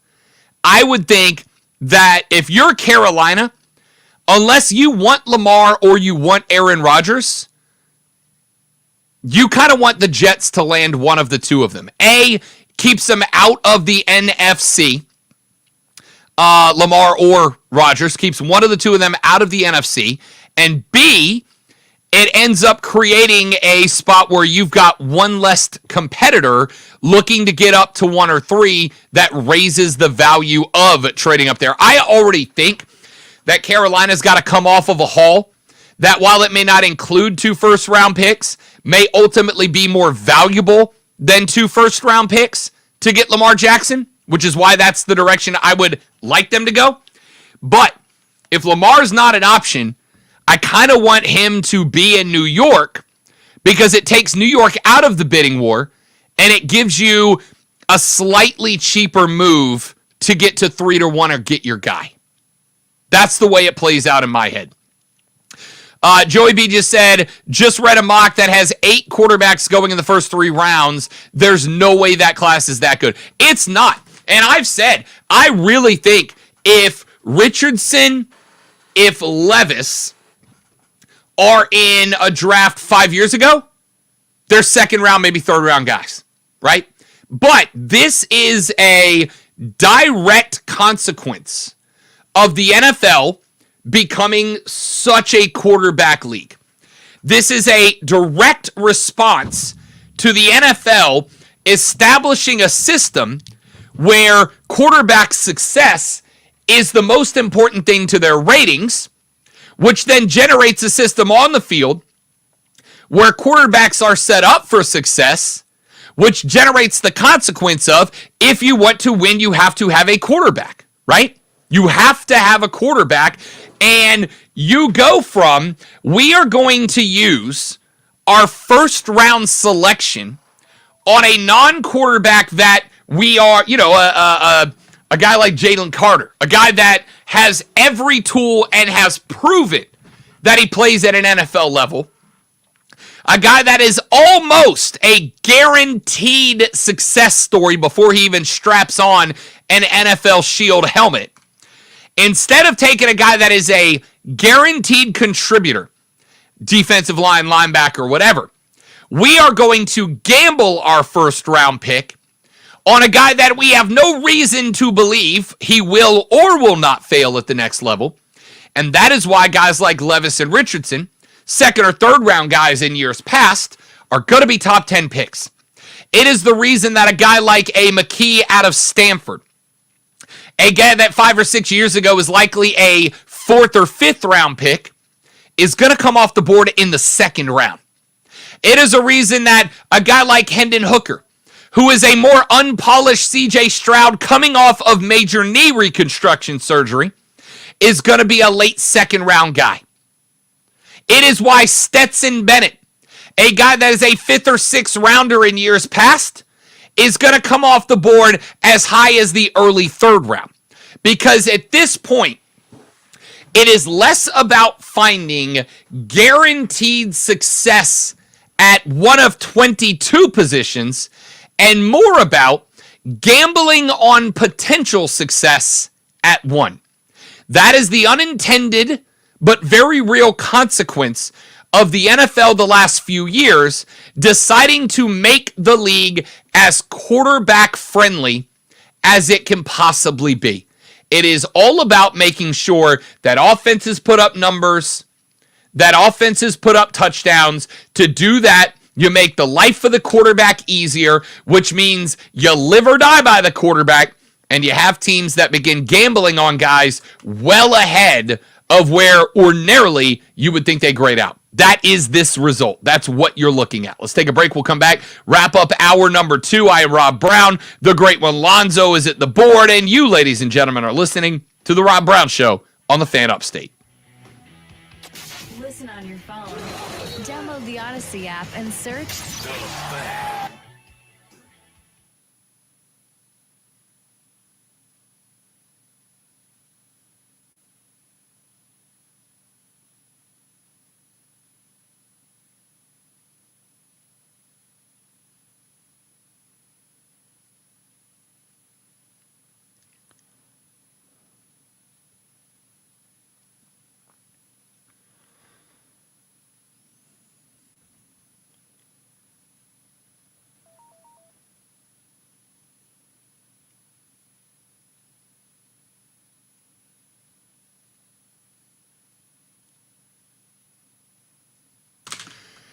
Everybody on the stream, appreciate you guys coming by. Hope you're enjoying the show. If you are watching, let us know where you're watching from. Where are you guys at? I want to know, man. We're trying to take this thing international. So where are you guys watching from? Let us know in the chat. I'm going to step out for 30 seconds. We will be right back. Drop your locale in the chat. We'll talk about it when we come back.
All right, let's see. Steven's in the Berg. Joey B listening over in the ATL. Trey and Piedmont. I don't think I've been to Piedmont yet. Lonzo, you been to Piedmont? Yes, but don't ask me for directions. I don't think I've been to Piedmont yet. Trey, what's in Piedmont? If I was going to make a day trip to Piedmont, what's the play, man? What's the play? There's Piedmont in Piedmont. Of course, the Madre down in the Cola. Jesse's over in the Berg. We need more Berg representation on the show, man. We need more Spartanburg representation.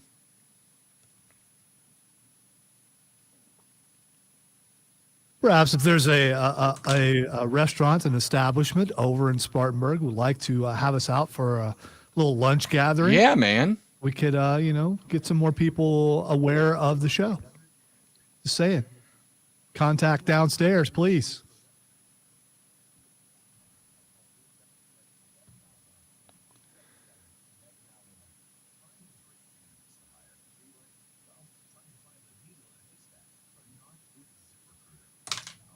Yeah, give Carmine a ring, Steven.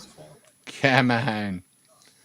Hudson says, working in Simpsonville, live in the Berg. Simpsonville's underappreciated too.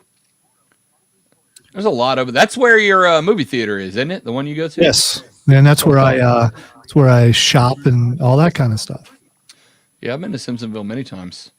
It's like halfway between here and my house. So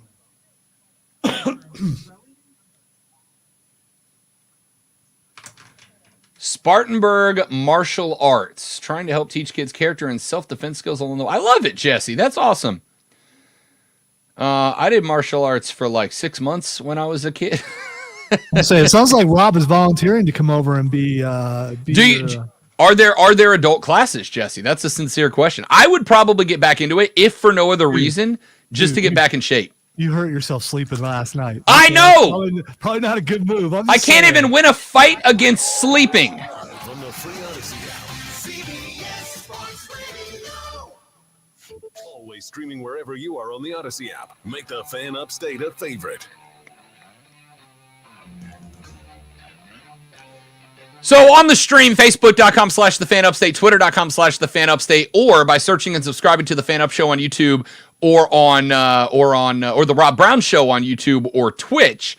I asked the folks who are watching, because we've actually got a little bump in viewership today. All right, our numbers are higher today than they've been we're really for a hot minute here. And so I asked everybody where they're checking in from today. We've got Pensacola, Simpsonville, Spartanburg, Fountain Inn, another Simpsonville, etc. And then we got my man Steven say that he's checking in from Sugar Tit, South Carolina. And I have to say that there are some mild level regrets that I have about moving here. None of them really bad. The only one that I truly regret is that I've yet to make it to Sugar Tit, South Carolina. Yeah, it's one of those places that always makes me feel uncomfortable when people talk about it, but I hear it's an okay place. I believe I've been there. I've been here almost 26 years. There's a lot of places I've been to that I've forgotten, but I think I would remember exactly the moment when I was there. I first off, I can tell you, I have had Sugar Tit moonshine, and while it is not, there's a shocker. I know, right? While it is not the the classic moonshine that makes you regret decisions after you drink it. I don't know. There's probably some other people out there who don't know. So then for everybody that's not Lonzo, while it is kind of boiled down, it is delightful shine, and they make it in some flavors I've never had before. I saw a billboard for Sugar Tit Distillery on the way out of town last time I went down to Florida. They have a key lime pie flavored moonshine. And as a Florida boy, I cannot tell you how excited that makes me, because key lime pie is delightful. All right? Just delightful. Why would you want to make anything taste like key lime? And I'm not a key lime hater. I'm just trying to imagine the aftertaste on something like that. I love key lime, and I would absolutely try to go get some. But I have not been to Sugar Tit. I have not been to Possum Kingdom either. James just reminded me of Possum Kingdom, South Carolina. I have not been there either. When you get the bike up and going again, these sound like trips that you Oh, can yeah. make on the bike. Oh, they listen, I've got over to my right. I've got my show prep sheet where I keep all my notes for the show. And down at the bottom, there's already a little box that has written in it Piedmont, Sugar Tit, and Possum Kingdom as motorcycle destinations. Because yes, please. I absolutely want to make that happen. I have been, Joey B, to Pumpkin Town, South Carolina.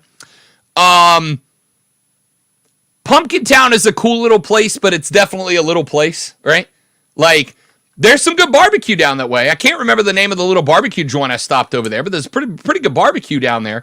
But now I feel like I need to construct a tour de force over the spring and summer, to hit every one of the most interestingly named towns in the state of South Carolina. Sugar Tit, Possum Kingdom, Pumpkin Town. What else needs to go on the list? I know that there's more. You should do, what is it called when all the motorcycle guys get together? I'm not talking about a gang. I'm talking about when everybody gets together and they go somewhere. Just like a ride? No, just a group ride? There's a name to it, and I don't remember what it's called. Like a rally? It's, I suppose. All right, let's see.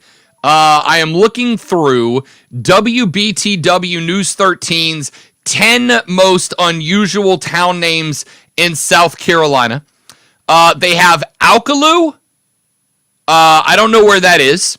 They have Coward, South Carolina, which is in Florence.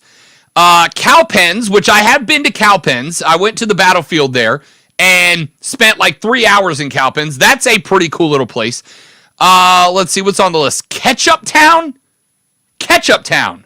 That's a new one for me. I haven't heard of that. In Horry County. It's Horry.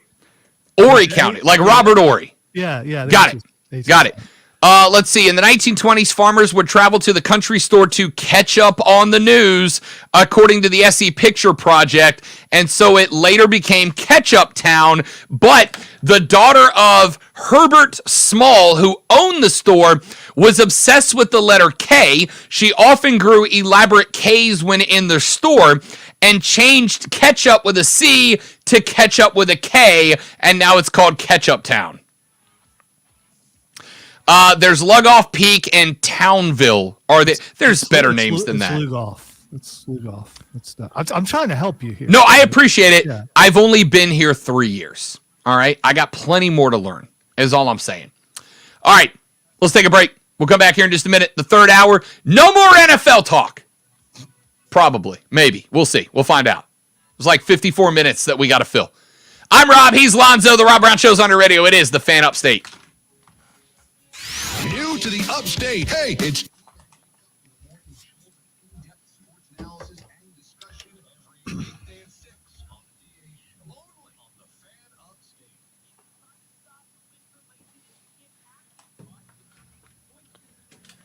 You know what? I have not been to Dirty Myrtle either yet. I have not been to Myrtle Beach. Well, I mean, you're from Florida, so anything that's not Florida, like you're gonna listen. There's some places where you might have some fun though. So I grew up in I didn't grow up in, but I grew up around Panama City Beach, Florida. And I can tell you that Panama City Beach, I've not been to Myrtle Beach, so I can't say definitively, but I suspect I'm not going to experience anything in Myrtle Beach that I didn't grow up in or on or around in Panama City Beach. Yeah, don't go during bike week. It's not a good. They may not have that anymore. I believe that they do, as a matter of fact. Although you could go during bike week because you've got a bike and you would fit right in, as long as you have chaps and a vest and stuff. And I don't have chaps. I do have a vest. Should break it out. Colors of some type. I don't know. Go to Cherry Grove. Myrtle is gross. Yeah, well, isn't that the appeal?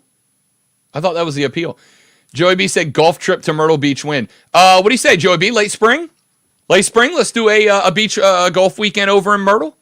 Because I from what I understand, Myrtle Beach, the place is like a disaster, but the golf is spectacular there. It's another one of those places that gets a really bad rep. Oh, you don't want to go there and all this kind of stuff. And it's usually by the people who are who frequent the more, Pawleys Island, all those Hilton Head, those kind of things. The snobs that don't want to go where the real people live. So, but sometimes you got to get down where the real people live. Grabbing a water beer Myrtle right Beach there. might be the gray court of beaches, but still, The gray. it's okay.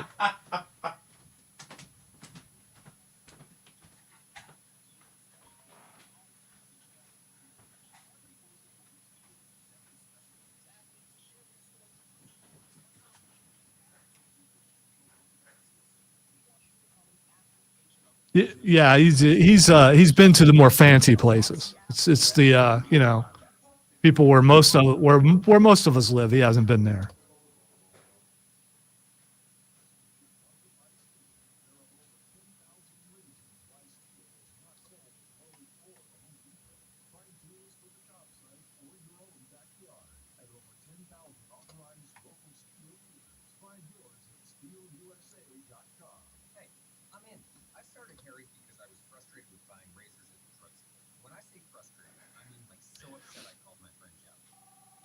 I've never been to Charleston because I hear it's kind of expensive. When we go to Myrtle, we go south to Coast City, I think, or whatever it is. There's condos down there that we end up going to a lot. But if you were landlocked in Ohio for most of your life, then Myrtle Beach is paradise when you've never seen the ocean before. So that's the first time that I ever saw the ocean. And I've never seen it be as bad as everyone makes it out to be, although I'm never out past midnight either. So, I mean,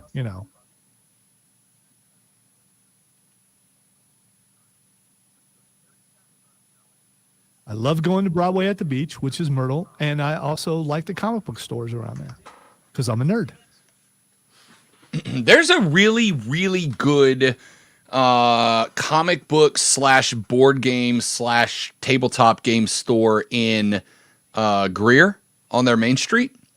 And I can't remember the name of it, but it is a really cool, very big store. If you ever happen to be down that way, they had a bunch of D&D stuff that I have not seen before.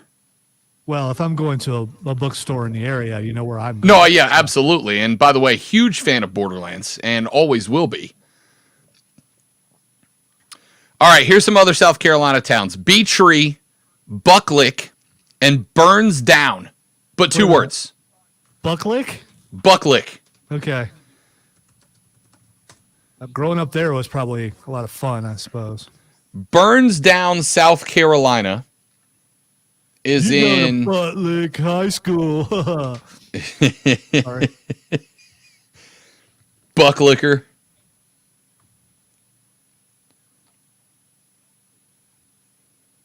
Apparently, Burns Down, South Carolina is near Columbia.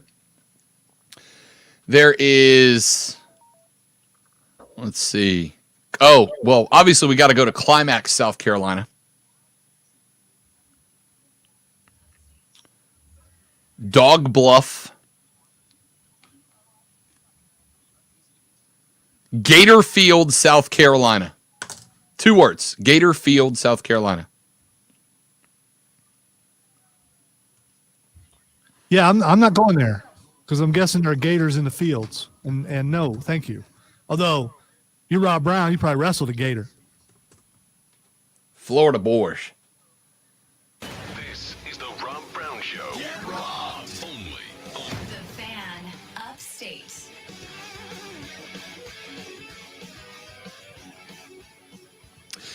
And away we go. The third, the final, the best, the money hour of the Rob Brown Show starts right now. This is the Fan Upstate. Welcome back, ladies and gentlemen. It is great to have you. I am Rob, on the other side of the glass, and in this case, on the other side of the internet itself. The great Malonzo is back in the palatial upstate studios of the Fan Upstate. We are delighted to have you guys around for the show. taking you all the way up until noon. Then we hand it off, of course, to the godfather of sports talk radio, Jim Rome himself, followed up at 3 o'clock by Mark Ryan and Diesel with Offsides with Mark Ryan. We have got, ladies and gentlemen, our ACC and SEC tournaments underway. Round 1 of the ACC tournament tipped off with a pair of games, actually a trio of games yesterday. The Seminoles of Florida State held about a 17-point lead at one point over the Ramblin' Wreck of Georgia Tech, but could not finish the game. So the 13-seed Yellow Jackets move on. They will play the Pitt Panthers today. Syracuse and Wake Forest are your 8-9 matchup in the ACC. They will play at noon, tipping off on ESPN as we go off the air. Then we get our afternoon games. Boston College played Louisville last night, and the Cardinal, remember, the team that officially placed Clemson square on the top of the bubble, they fall to the Boston College Eagles 80-62. BC moves on to the second portion of today's two ACC matchups. They will take on North Carolina. Come on and raise up. That will be at 7 p.m. And then at 9:30 tonight, the game that Clemson fans will keep their eyes on when Virginia Tech takes on NC State. The Hokies put down Notre Dame yesterday, 67-64 winners over the Irish in last night's final of the trio. The Hokies, as the 11 seed, move on to take on NC State. That game will tip at 9:30. The winner of that game will get the 3 seed, the Clemson Tigers. By way of earning that 3 seed, Clemson catches the very bottom of the bracket. Their first matchup will be tomorrow evening at 9:30 p.m. And in that contest, they will take on the winner of Vatech versus NC State this evening. I have kicked this around quite a bit. I have looked at the teams that are currently sitting on the bubble versus the teams that are definitively in for the March Madness tournament. And here's what I've got. Miami is in. Virginia is in. That's the list. That's pretty much it. Everybody else, Duke is probably in. I feel pretty good about Duke being in.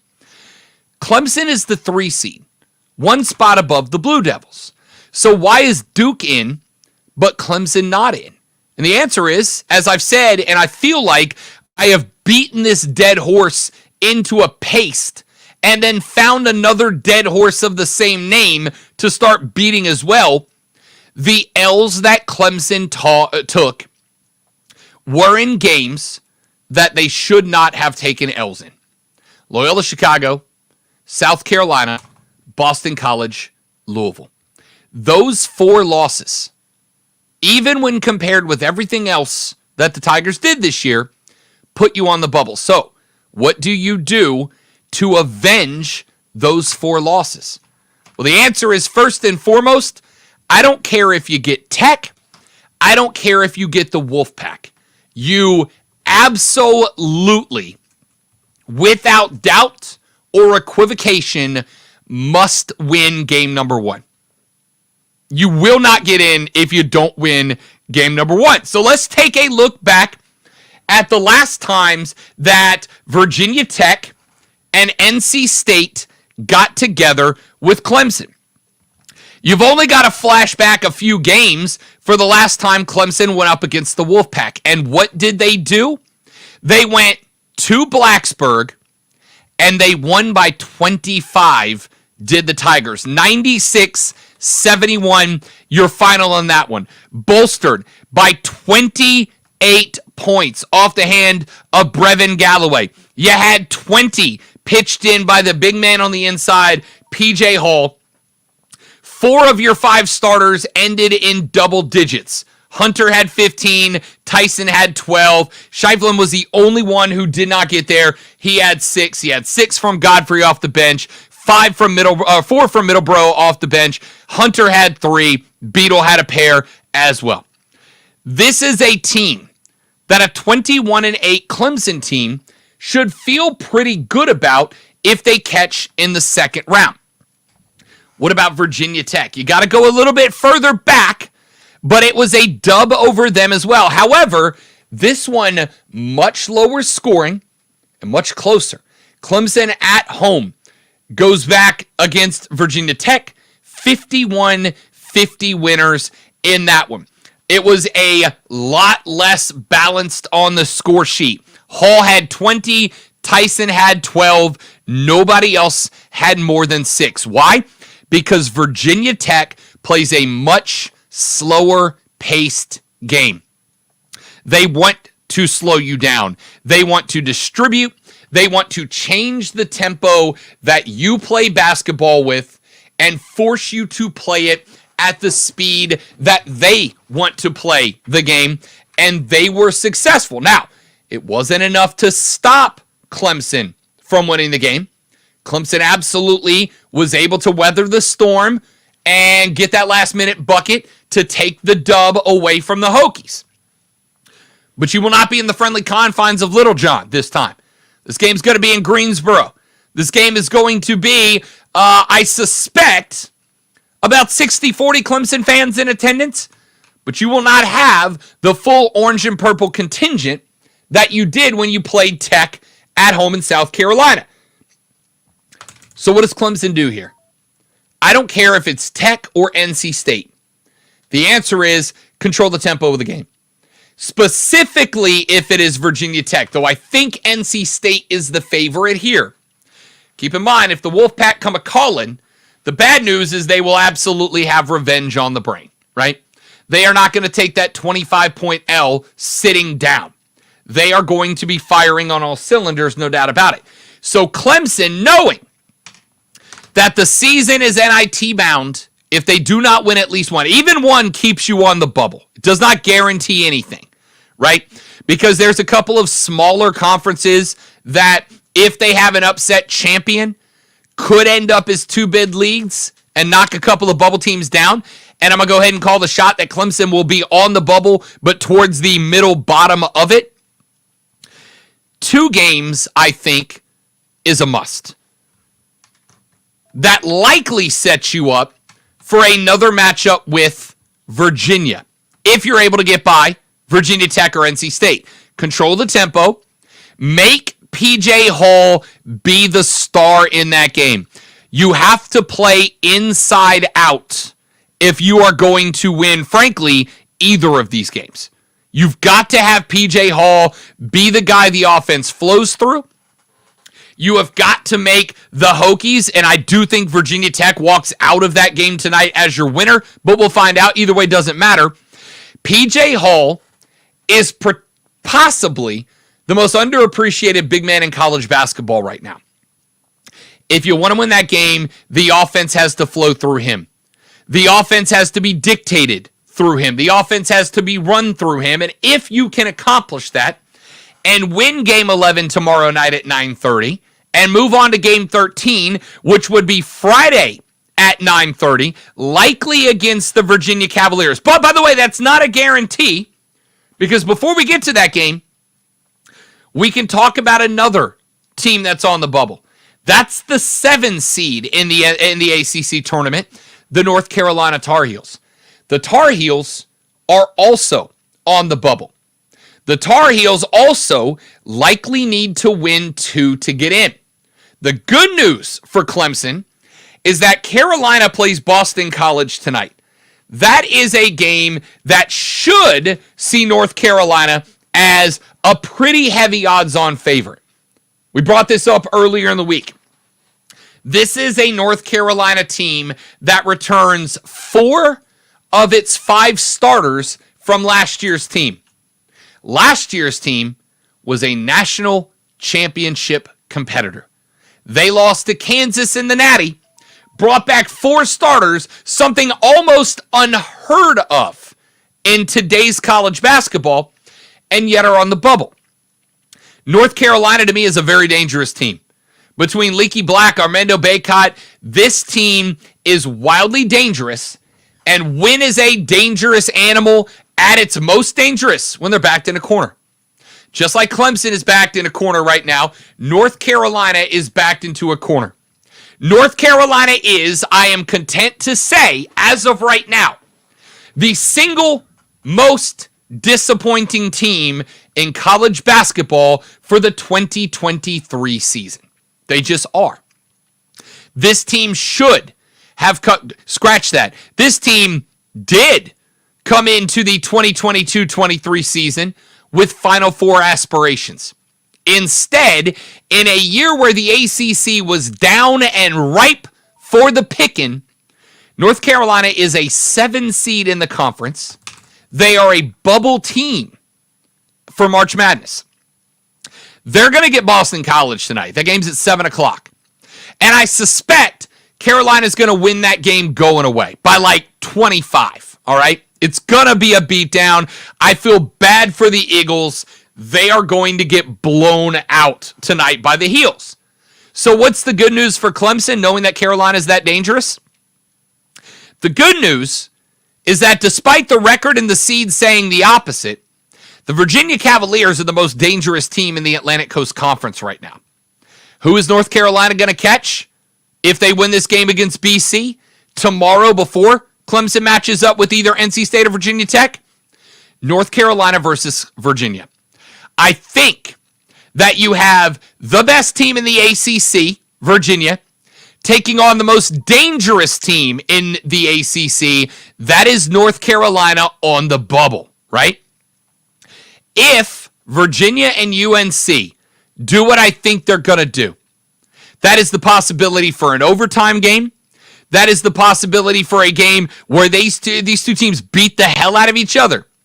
The good news for Clemson is that on Friday, in the semifinals, you will catch either Virginia or UNC, and you will catch one of those two teams coming off of a fight, coming off of a scrap, coming off of potentially the most physical competition that either one of these two teams has seen all year.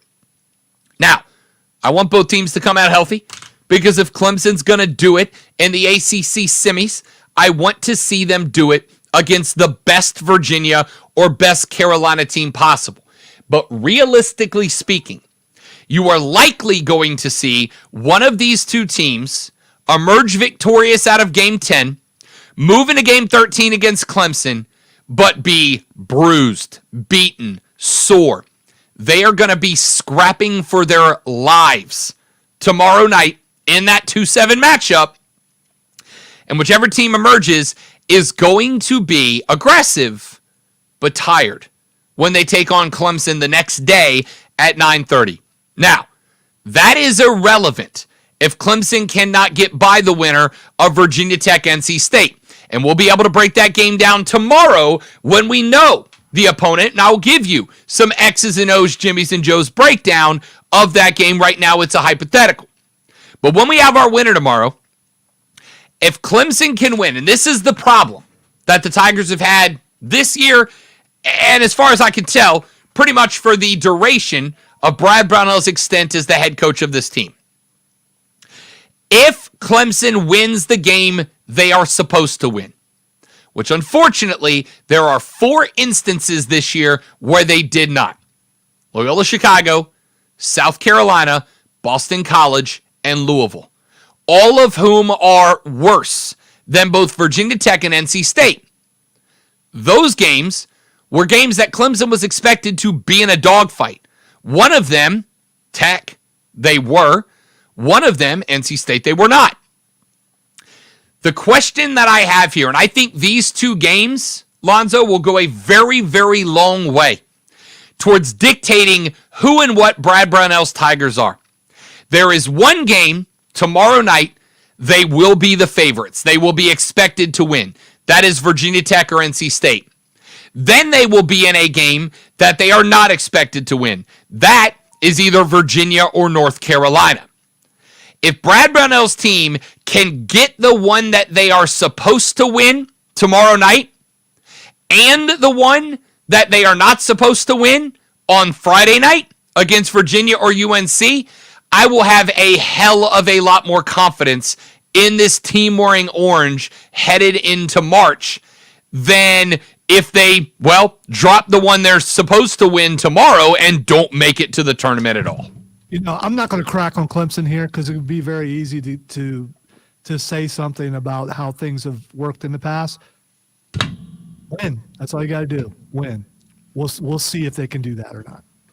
Like, I know it sounds Captain Obvious. It is Captain Obvious. Win the game you're supposed to win. You move to the top of the bubble. Win a game you're not supposed to win. You bounce off the bubble and you bounce in. Or we just make it real easy. Just go win the tournament. Just go lock yourself in as ACC champs. Win the tournament. It's only 3 games. Clemson went on multiple 3-game winning streaks with a team like a Miami or a Duke or a Virginia or a North Carolina thrown in the middle. It's more than possible. But it's got to start tomorrow night by winning a game that you are supposed to win. That's all it comes down to. James said, Rob, did you make a P.D. Pablo reference? Who am I? Yes, I did. You know why? Because I'm old, but I'm awesome. Let's take a break. We'll come back here in just a minute. Got a few more topics I want to sprint through. Then we get to Twitter trending topics. We call it a day. 71307, 71307. Start your text with FAN, F-A-N. We have got a ton of texts that have come in. I will address them when we come back on the Rob Brown Show and the Fan Upstate. This is the Rob Brown Show on the Fan Upstate. All right, I have no idea who P.D. Pablo is. And I don't want to look it up because I just don't know. P.D. Pablo was a rapper from, back in my high school days, into my college days. P.D. Pablo sang Raise Up, Freak a Leak. I'm trying to remember more of his stuff. Raise Up was probably the one you know about. North Carolina, come on and raise up. Take your shirt off, twist it around your head, spin it like a helicopter. I think I was past my rap phase at that point, probably. 100% you were. No disrespect. And yes, I did have a rap phase. It was back when it started. P.D. Pablo released Raise Up in 2001. You weren't that old. Yeah, I was. Do you know how old I would have been? 38. No. Would have been 31, but still. I'm bad at math. You know that. It's okay. It's all right. But yeah. That is not the worst year old joke I've made to you, for the record. No, it's not. It's, but I think most people in their lives go through phases as far as the music they're into. There are some people just find their music, like country music fans. That's it.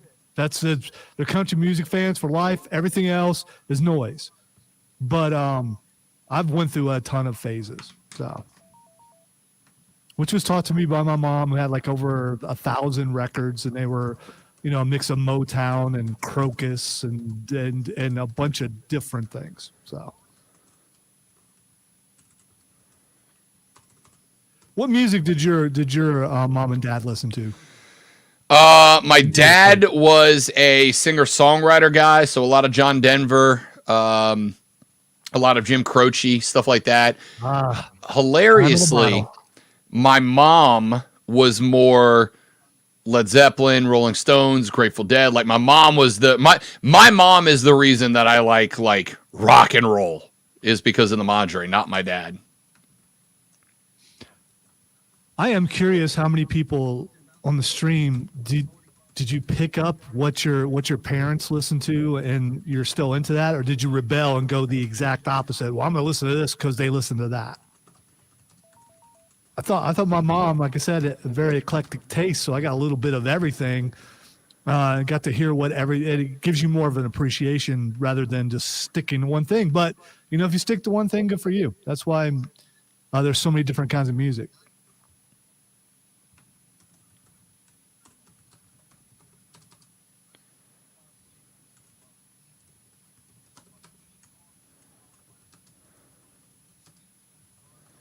When you could choose what concert you could go to, what's the first concert you went to?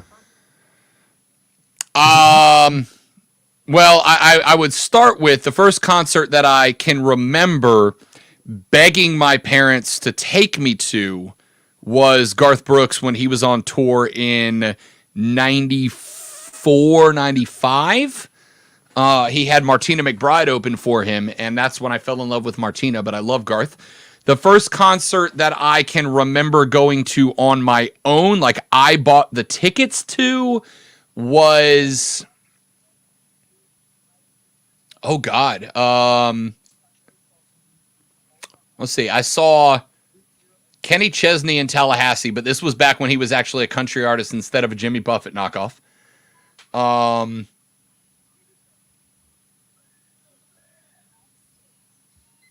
Get in the game. I'll have to think about it. Only on the Fan. The Fan. Upstate.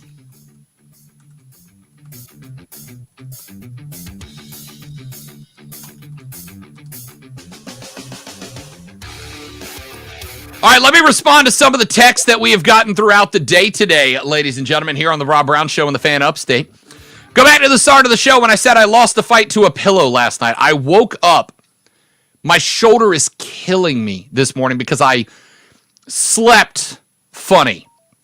I slept wrong. That's the age I'm at now. Mike texted the show. Mike said, Rob, welcome to being old. This is Mike. I have the same issues, my man. Do you understand how much it hurts my ego, my pride, to go from a very well-rounded athlete who was not great at anything but was pretty good at everything to guy who can't sleep correctly without injuring himself? Do you understand how much that hurts my pride? Lonzo does. Oh, I absolutely do, because I had the same problem yesterday. But here's the thing, though. You are speaking to your demographic. Damn, Lonzo took all of us down at the same time. So everybody out there knows exactly what you're talking about. Texas says, Rob, is that injury a shot to your ego like Liverpool 7, Man United 0? That was an ass-kicking, and you would better believe I've got two friends, including Mark Shelley, the seductive voice of the Greenville Swamp Rabbits, who, by the way, will start joining the show weekly next week, both to talk Bits hockey and as our NHL analyst as we get closer to the Stanley Cup. He's a Man U guy, and let me just say, I put out a welfare check, and he was not okay. We need to not come okay with some music to showcase his vocal stylings when he comes on. True, but you can't give him our Barry White music. We got to find something else. That's reserved only for us and for DA's thieving people. Fair enough. Yeah. UNC Chris texts into the show. He said, Rob, I'd say there are some closed-door owners meetings in which no fully guaranteed contract is agreed upon. They actually can't do that, Chris. That is a violation of both the antitrust exemption that the NFL has. It is also a violation of the collective bargaining agreement between the players and the league itself. So if they did that, there would be lawsuits galore. That is the definition of collusion. 32 business owners all coming together to agree on not paying market price for employees is the definition of collusion. Lamar would get more out of a lawsuit than he would out of the contract if that was the case. Plus, if there's one owner who says, no, I'm actually good with a guaranteed contract, it doesn't matter. Texas says, Rob, like Lamar, Cam was Iron Man 2 until he wasn't playing a similar style of football. I don't disagree, but there is one major difference between the way Cam balled and the way Lamar balled. And it's this. First off, Cam was always more of a power runner than Lamar, right? Lamar runs a lot, but he doesn't run into contact, right? The second thing that I think is a massive difference here, Zoe, is, and how many times have we heard this complaint, Cam Newton took absolute wrecking ball shots from defenses that on any other quarterback would have been a steady parade of 15-yard flags, but they weren't for Cam when he was a Panther. Lamar gets those calls. Cam does not. Well, I think, and I could be wrong, that Cam is built totally different than Lamar, and that Cam is bigger, and that's something we could check. But when Cam was doing those runs, they were comparing him to Shaq, how Shaq wouldn't get any calls, the same sort of thing. But it was brutal, some of those hits that other quarterback. If Tom Brady took a hit like that, the people would have been fired on the other side. It was so bad.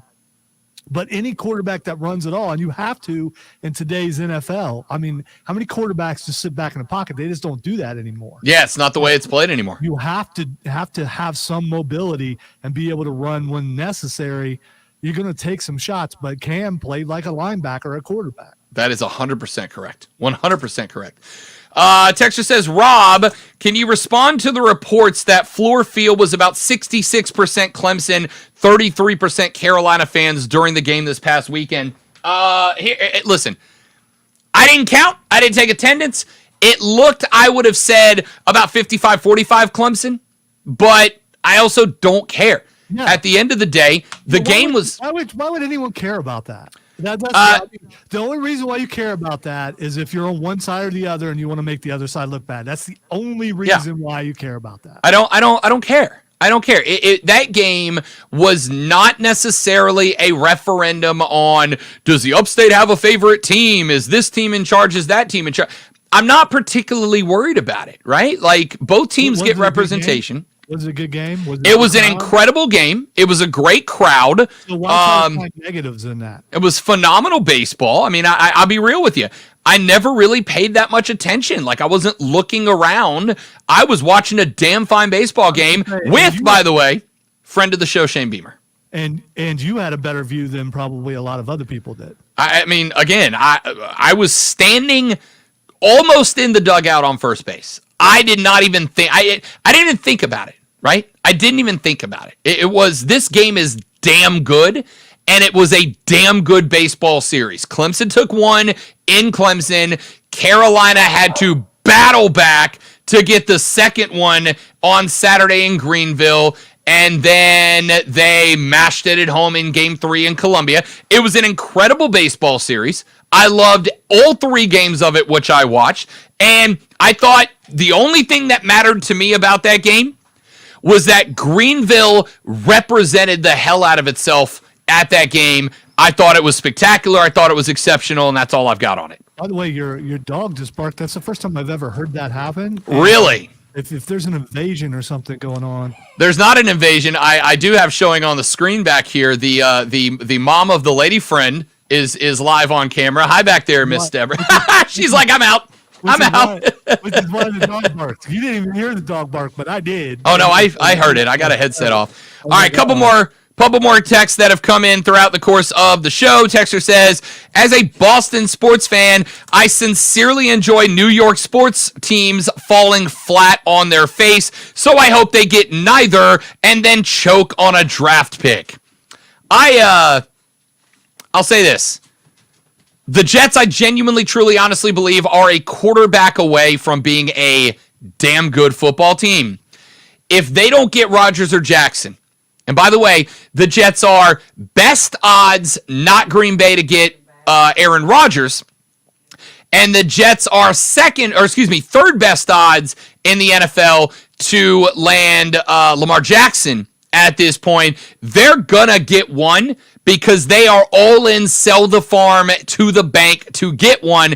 If they don't, that's bad news for Carolina because the value of a 1 or a 3 skyrockets because now the Jets, a team that we did not consider in for those picks, likely is. Texter says, Pumpkin Town was originally spelled with an E, not an I. Really? I will learn the history of Pumpkin Town, South Carolina very soon. Why does that matter? I mean, you know. History's interesting, Lonzo. No, I know, but why would someone go, you know what?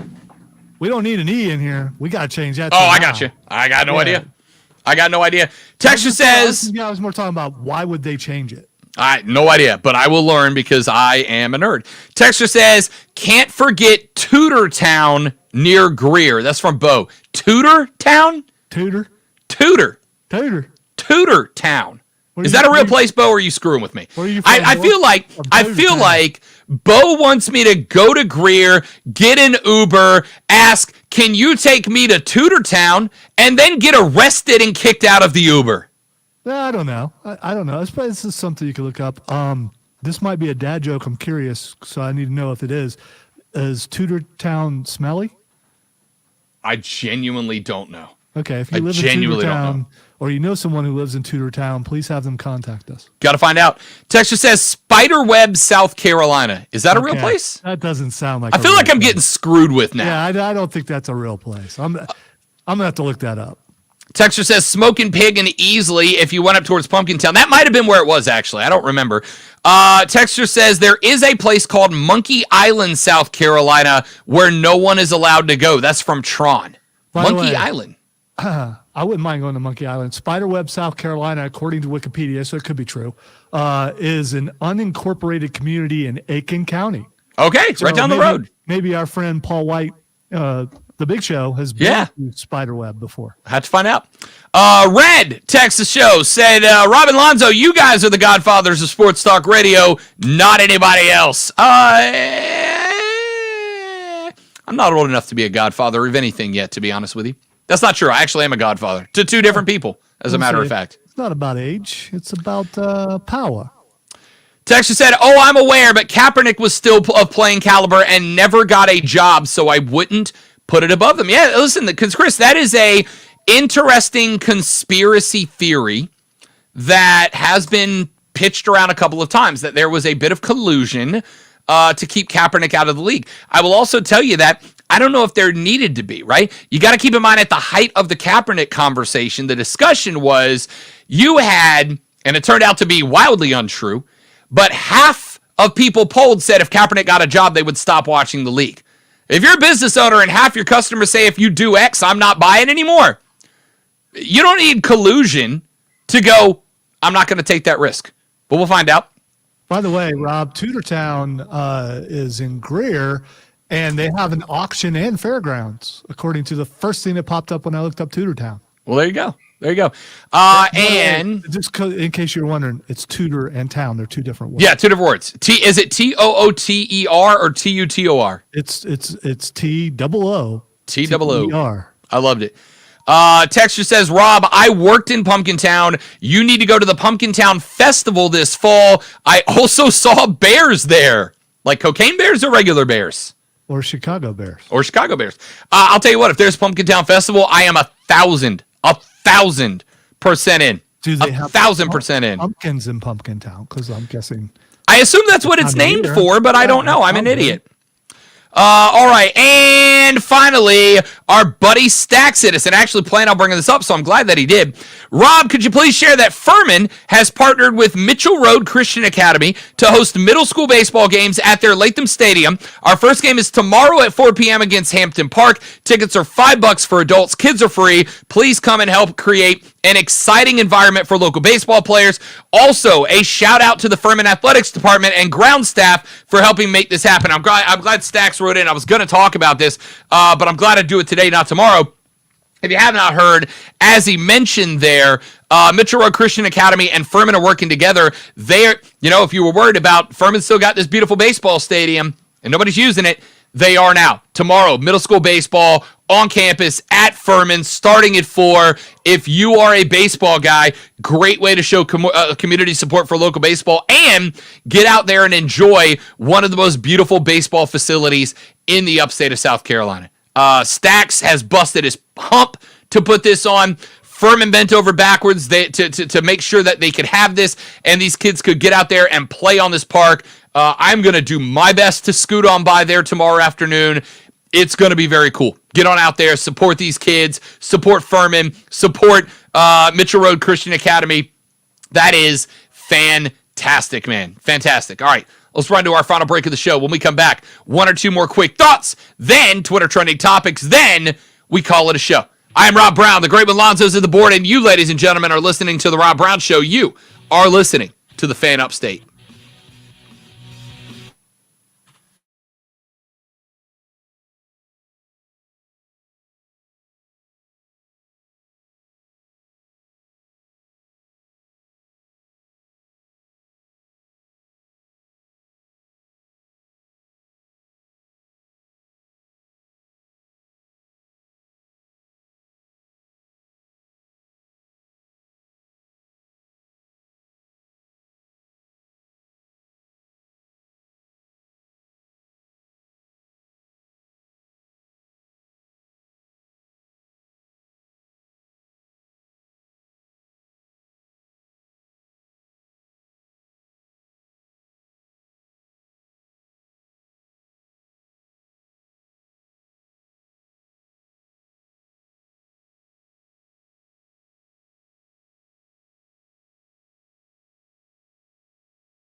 Okay, there we go. Am I audible? You are. What'd you do? Excellent.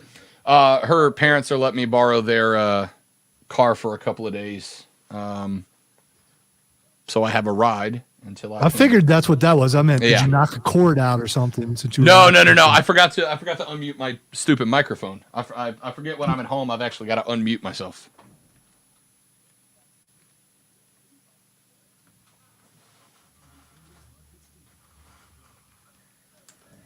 State 97.7 FM Greenville, 97.1 FM Spartanburg. Always live on the free Odyssey app.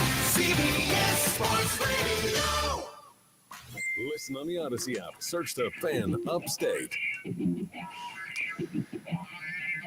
All right, wrapping it all up here on the Rob Brown Show and the Fan Upstate. Want to have a conversation very briefly before we get to Twitter trending topics. The World Baseball Classic is underway. We had a first pitch yesterday evening. When I say evening, I mean 11 o'clock last night. We had a first pitch. We had a game also go first pitch at, 6 a.m. this morning, I think. It was very late. Game number 2 went this a.m. Panama got the win over Chinese Taipei, 12-5. 14 hits for the Panamanians, 13 for Taipei, but only 5 runs scored, 1 error surrendered. The World Baseball Classic happening alongside the spring training of Major League Baseball. Anybody but me watching this thing? Is anybody but me? And the reason I ask this question is we have the Olympics roll around every 4 years, and the Olympics are an event that are very intriguing to me as a sports talk radio show host, right? Because when we talk about the Olympics, you guys respond. Now, not like you respond to college football, not like you respond to the National Football League, not like you respond to the biggest of big American sports, but you guys respond to the Olympics. But there's no room for Olympic sports outside of the Olympics, right? I would get run off the radio if I spent more than a minute or two swimming and diving. And if I do swimming and diving, it better be the Clemson swimming and diving team did this or the Gamecock swimming and diving team did that. See, I'd rather hear about that. I'd rather hear about the swimming and diving team Then what? than World Baseball. Oh, fair enough. Yeah, See, and I guess that's my question. And the reason I brought it up, the reason I'm curious about it, as the Americans' first game will be on Saturday at 9 p.m. against Great Britain. The reason I brought it up is the World Baseball Classic the past few years have gotten Olympian in nature in terms of the roster build, right? The roster build for the United States is an all-star team this year. It's frankly quite impressive. The guys on this team, guys like C.J. Riamoto, Will Smith, Pete Alonso, Paul Goldschmidt, Jeff McNeil, and Nolan Arenado, Bobby Witt, Tim Anderson, these are all all-stars, right? And this is an international event. It is Olympian in caliber. Almost every team has multiple MLBers on it. Most of them have multiple MLB All-Stars on it. Venezuela's team has multiple All-Stars. Cuba's team, multiple All-Stars. Puerto Rico, multiple All-Stars. Colombia, Mexico, all of them have multiple All-Stars on the team. As baseball goes, this is an all-star tournament, right? And with the international flags on the jerseys. I love the World Baseball Classic. There have been 2 games. I have watched both of them so far, but the question I have is, with everything the WBC has done over the past couple of years to try to, not justify itself, endear itself. That's the word I want to use. For everything the WBC has done to endear itself to baseball fans internationally, right? It has gotten Major League Baseball to say, yes, take the best players in Major League Baseball away from our spring training for 2 weeks. When they get back from the WBC, the teams that go the distance, they'll have like a week and a half until the start of the regular season of Major League Baseball, right? So they got Major League Baseball to say, yes, take our best players away during the most critical point of the year, spring training, when they're getting ready for the start of the season. Send them to one place on the other side of the planet to play 4 to 12 baseball games, depending on how deep they go into the tournament. They have put it on where it's available on multiple outlets. Every game is aired. The ones that are aired overnight will be re-aired during the day the next day. They have done, I genuinely think, more work than actual Major League Baseball has done to make their games readily and easily accessible to baseball fans.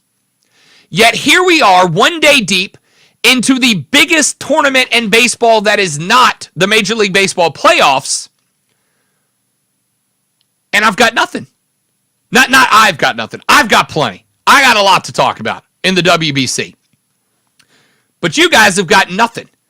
You guys have said nothing. Nobody's asked me questions about the WBC. Nobody has brought up the WBC. Here's 2 texts that came in. I had no idea the World Baseball Classic was happening. That's from Trey. And another texter said, I had no idea that was even going on, so there's that. One texter said, definitely watching the WBC. The more baseball, the better. David Wright's walk-off in the last WBC to give the U.S. the win and send Jim Leyland off. Let me find the second half of that text. Either way, you get the point. With the championship was amazing. Can't wait to see what the boys do this time around. That's from Alan B.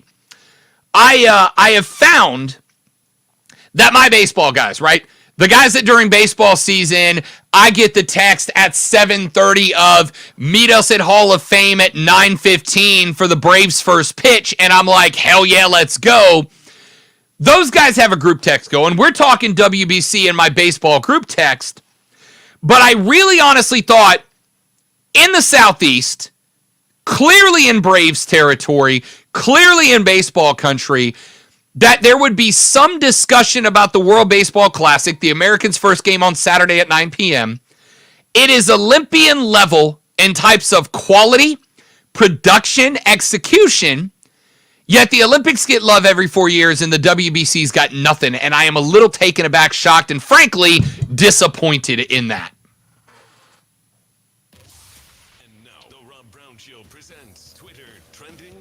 I really thought you were going to take that opportunity to just crap on my event. I gotta admit, I phased out when you started talking about World Baseball Classic. I just, I mean, you know, at least Cool. I'm consistent. At least I'm consistent. You know what, ladies and gentlemen, if you ever get to start your own show, when you look for a co-host and executive producer, look for the guy who goes, I blanked out when you talked. I'm just using that as an excuse for taking this as the cue to hit that because it was closer to the. I respect that. So I decided to go with the joke where you could dismantle me live on the air. I respect that. Point out that you're not here, and I thought that meant to hit the button. So, but at least I got the pleasure of watching you have to hold your head while you're drinking your drink. So there's that. All right, the first thing that's trending is hashtag taboo crypto. I just wanted to say taboo crypto. Taboo crypto. So crypto at one point was the next big thing. Now it's basically only talked about by the crypto bros who are still trying to convince you that it is the next big thing.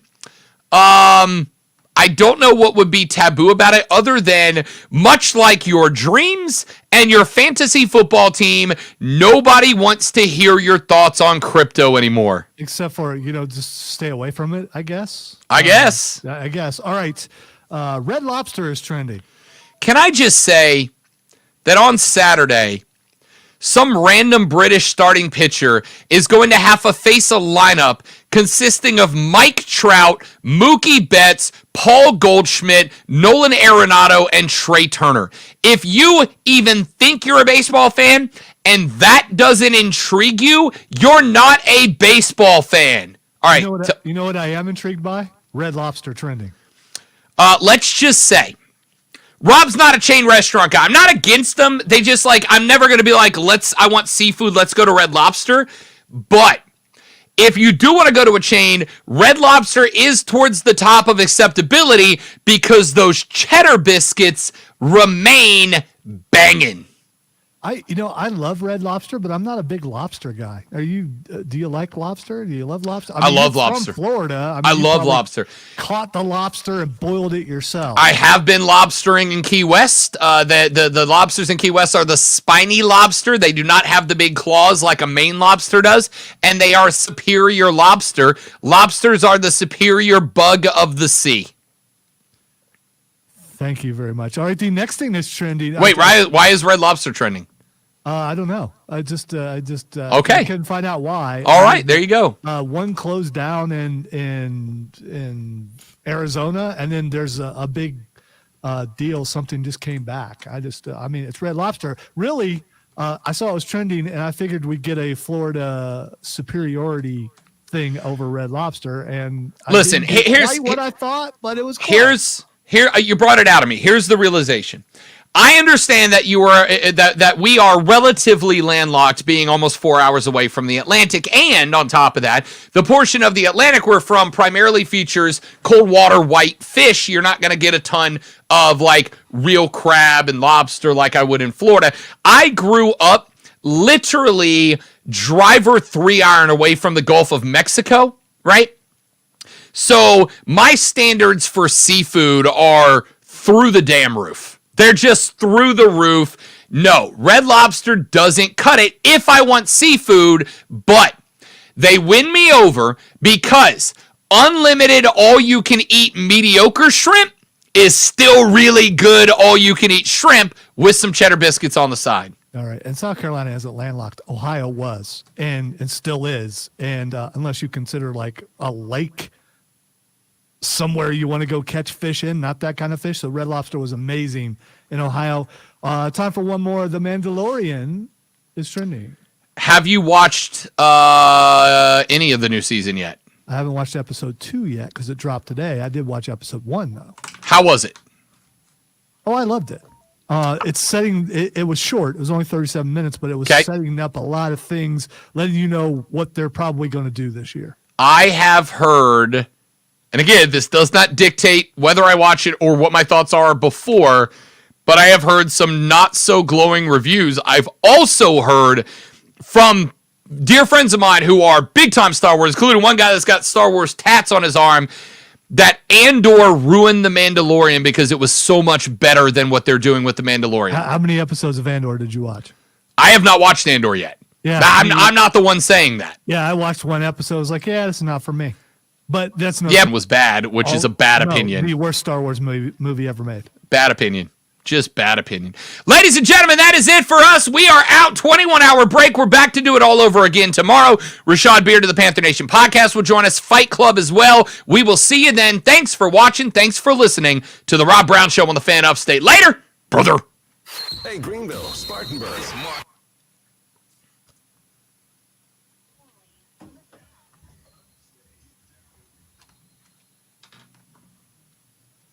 Don't listen to the critics. You watch the first 2 seasons of Mandalorian. Watch it. I mean, unless it totally takes a dive in episode 2. No, it's good, dude. Listen, I really liked The Mandalorian. Really liked The Mandalorian. I liked The Mandalorian because of the different, every episode was a different feel. And I thought that was really well constructed, really well put together. I have not watched Andor yet, not because I don't want to. I just haven't gotten to it. But I have heard a lot of good things about Andor And most of the people who said all the good things about Andor said Andor was so good that it knocks The Mandalorian down a peg in their opinion. But we'll see. We'll see in the end as far as viewership goes. I guess that's what proves it. I'm going to watch Andor before I get to The Mandalorian, which is why I'm not caught up on The Mandalorian. But all that's coming. James said, Rob, ever been to Gulf Shores? Have I been to Gulf Shores? James, I have spent plenty of weekend. Gulf Shores, Alabama is an incredible place, man. An incredible place. I love Gulf Shores. My band has played multiple weekends in Gulf Shores. Gulf Shores, in fact, when people around here ask me where to go, I'm like, listen, if you want to go to the beach and you want to enjoy the green water and the white sands, but you don't want to get into the thick of it and the expense in a place like Destin, Gulf Shores is a fantastic, fantastic option. And it also keeps you away from Navarre, which is the best place to go. Hudson says Andor is just way different, insanely good storytelling, more earthly and personal, and less Star Wars feel in a way. Okay. I will be watching. I really have. I've got on the list right now, Captain America Chris Evans down the hall has got me with Encanto next up on the list because I have not seen that yet. Andor's on the list. Is Steven still here? Top Gun Maverick is on the list. And what's the one other one? Mandalorian, obviously. Dude, there are so many things you haven't watched. I mean, that's why you can't remember. Oh, the first Shazam, because I want to see if I like it before I go see Shazam 2. All of that being said, ladies and gentlemen, I am here tomorrow and Friday. Out of pocket Saturday, Sunday. Here next week, Monday, Tuesday, and Wednesday. I am off next Thursday and Friday, as Courtney and I will be in New York City. For some reason, I thought it was only Friday you were off. Oh, okay. No, I'm out Thursday and Friday. We're flying out Thursday early morning. We will return late night Sunday. I'm going to go ahead and tell you next Monday I am going to be exhausted. Well, I won't be here for that, so you'll have, I'm on vacation that week. Oh, word. Okay. Well, sorry to whoever is stepping in. It's T2. Okay. Oh, that's fine. I like T2. He can do it. He's got this. Anyway, the point of all that is knowing how busy this weekend and next week are going to be. Monday, Tuesday, Wednesday next week. The lady friend of mine pretty much committed to doing nothing at night other than sitting on the couch and watching movies and TV shows and getting caught up and saving money for the New York trip. So I should be able to knock most of that out before we go to New York. Anyway, ladies and gentlemen, you guys are great. Thanks for watching. Thanks for hanging out. We will see you back here tomorrow on the Rob Brown Show on the Fan Upstate. Bye. Bye-bye.